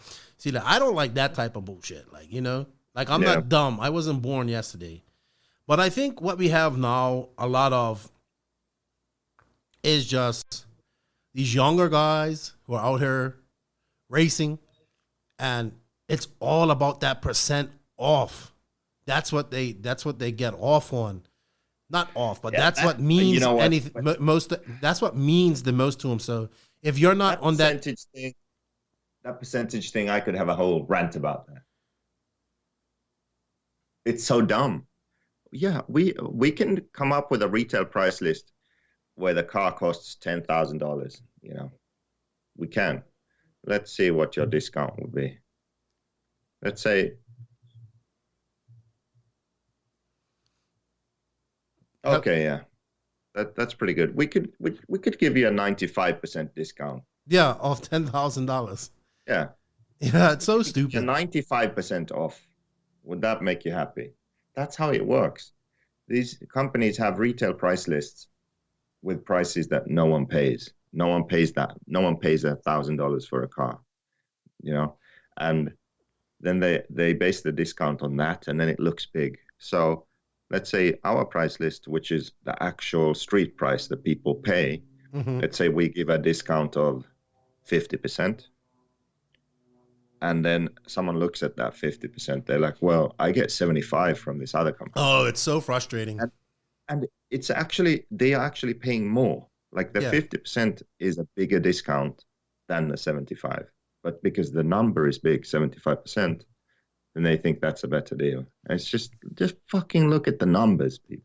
I know. But it's that percentage, man. They want to sit off. It's like, and it's a dick measuring. It would make sense for us to make a, inflated retail price just so we can give big percentage discounts. Yeah. But it's just a dick measuring contest, man. I get 75. You only get 30. Yeah, but mine's the same. Like, I'm paying the same price as you are. Yeah, I refuse to play that game. Yeah, it's silly. It's very silly. I mean, I even tried to figure it out, and I was like, man, this is way over my pay scale. I'm not dealing with that. But yeah, and then they do that and they throw that around the pits and then like, I get it, man. Like, it's like, for us, it's difficult to run a JQ anyway because people just think they can, just like, I just still see people talking shit on Facebook. I ignore it, but I guess for these younger guys who are out hanging out, and these guys, they may be, we're the cool guys. We're sitting over here. Well, you can go be cool, whatever. I guess I'm over that in life. Like, I'm like, man, if you believe in what that company's doing and you want to be a part of that, then you should be a part of that. Like, whatever anybody says or talks shit to you or says any of that dumb shit, it shouldn't matter. So yeah, like, if I worried about what everything people said, I would never do anything. So, I remember when I first moved to the Dominican Republic, everybody said I'll be back in 6 months. Oh shit, I've been here for 13 years, going on 14, and my life's been a freaking adventure ever since. I remember when 2.5 years ago, you offered me a job and didn't really have any pay or didn't give, anything like that. I remember like the Bermuda RC guys were like, man, just come back to Bermuda. Yeah, that's a waste of time and do that. And like a few guys supported, like Salty Joe, my other boy Dejan, a couple other guys. They're like, yeah, go for it. What you got to lose? You know? Am I rolling and like, you know, rolling around in money now? Hell no. Still, like, no. I don't think anybody would do what I do for the amount of money I make a month. But I can look back on what's happened over the last 2.5 years, and it's been a great damn adventure, man. And I've gotten to travel different places around the world, meet awesome people around the world, get to know, you know, so many people that are passionate about RC. Yes, do I get frustrated with you? Do I get frustrated with things? Of course, like anything else. It's work like anything else. Do I miss racing? Of course. But I wouldn't change this I wouldn't change anything. Like the only thing I would like to change is like to make more money, obviously. But what I do for a living allows me to be here around my family. It allows me to be in something that I'm very passionate. I love RC, even though I'm a little bit burnt out. You know, usually at the end of the year I get burnt out because I go hard. I go hard all year long. And I look at people and say, are they truly happy working their 9-to-5 job, making good money? Yes, I don't make money like that, but I enjoy what I do. I'm happy doing what I do. Money will come later, hopefully. But I can look back, and I'm not bragging, but I kind of earned it. Like at the end of the day, nothing was really given to me, you know. And nobody said, "Hey, Keenan, here's all this great stuff you got. Now just sell it." Like I had, you know, it took a lot. Like it took a lot of work to get to where we are right now, you know. And that's why I'm passionate about it. Very passionate. Why I appreciate the people that do run our cars and stuff like that. So I don't know. I think the best thing you can do is provide opportunities, and then the right people will take them. Mm-hmm. I agree. You gave me one, and I know nobody in their right brain would even have said yes. But you know, I'm not always. You know, I don't know. Here's something I'm gonna say, and this is like, I kind of realized that what you say, you know, the whole mantra of JQ racing against the odds and doing all that stuff, I've kind of been doing that all my life. Like I've been doing that not all my life, but definitely after my accident when I moved on her. And when I look back on the last 14 years, I still see people doing the same things that they done 14 years ago. And I'm like, yeah, well, I spent 6 months in Ecuador, and I went over to Qatar to work for 3 months. And yeah, Joseph and I went on a tour around South America. Shit, we drove some janky van across America as well. Got pulled over by Border Patrol and almost went to Guantanamo or something like that. You know, it's all these little things in these adventures that makes me love what I'm doing. Even though I'm kind of tired of staying in janky hotels. Nothing beats that one in Bolivia. Oh yeah, that was so funny. We need to, I guess, and also like this is the time that we went on our first tour, so like all the memories are coming up from when we went, you know, all around South America. So it's pretty cool. It's pretty cool. But as for, I guess, in closing, what I want to say to people is, if you're going to switch brands this season, do it right. Go to somewhere that you believe in what they're doing. Don't just go there because they gave you a good deal, because that doesn't last. You know what I mean? Believe in what car you're going to drive. Believe in the people that's behind it. Put your support and make sure also that those same people believe in you and put their support behind you. You know, and make sure that you aren't just a number, that you are a part of something. Because when I tell people, regardless of the reasons you are switching, talk to the team that you're leaving. Mm-hmm. Let them know. Yeah. Give them a chance to respond, then go. Yeah. Do that. Even if you've made up your mind. I agree with you. So, and don't let people peer pressure you into doing something that they think is cool for you. That's just in life, period. Not to do with RC. Like, you know what?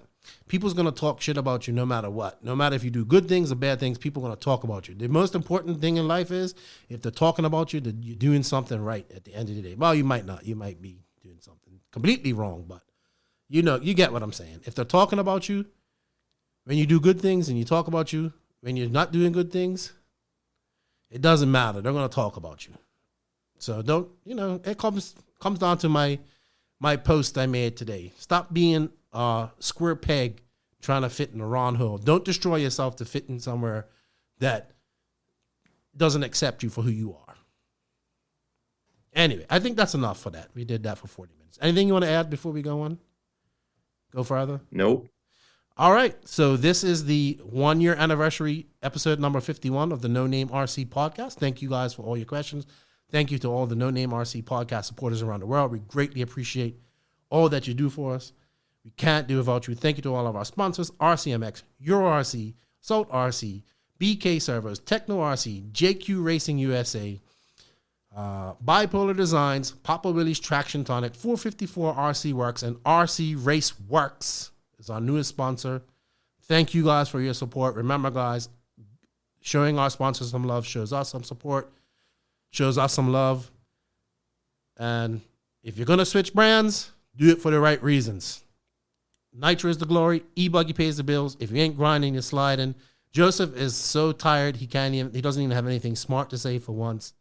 Thank you for your time, Joseph. Thank you for everybody for listening. And Lefty out. JQ out.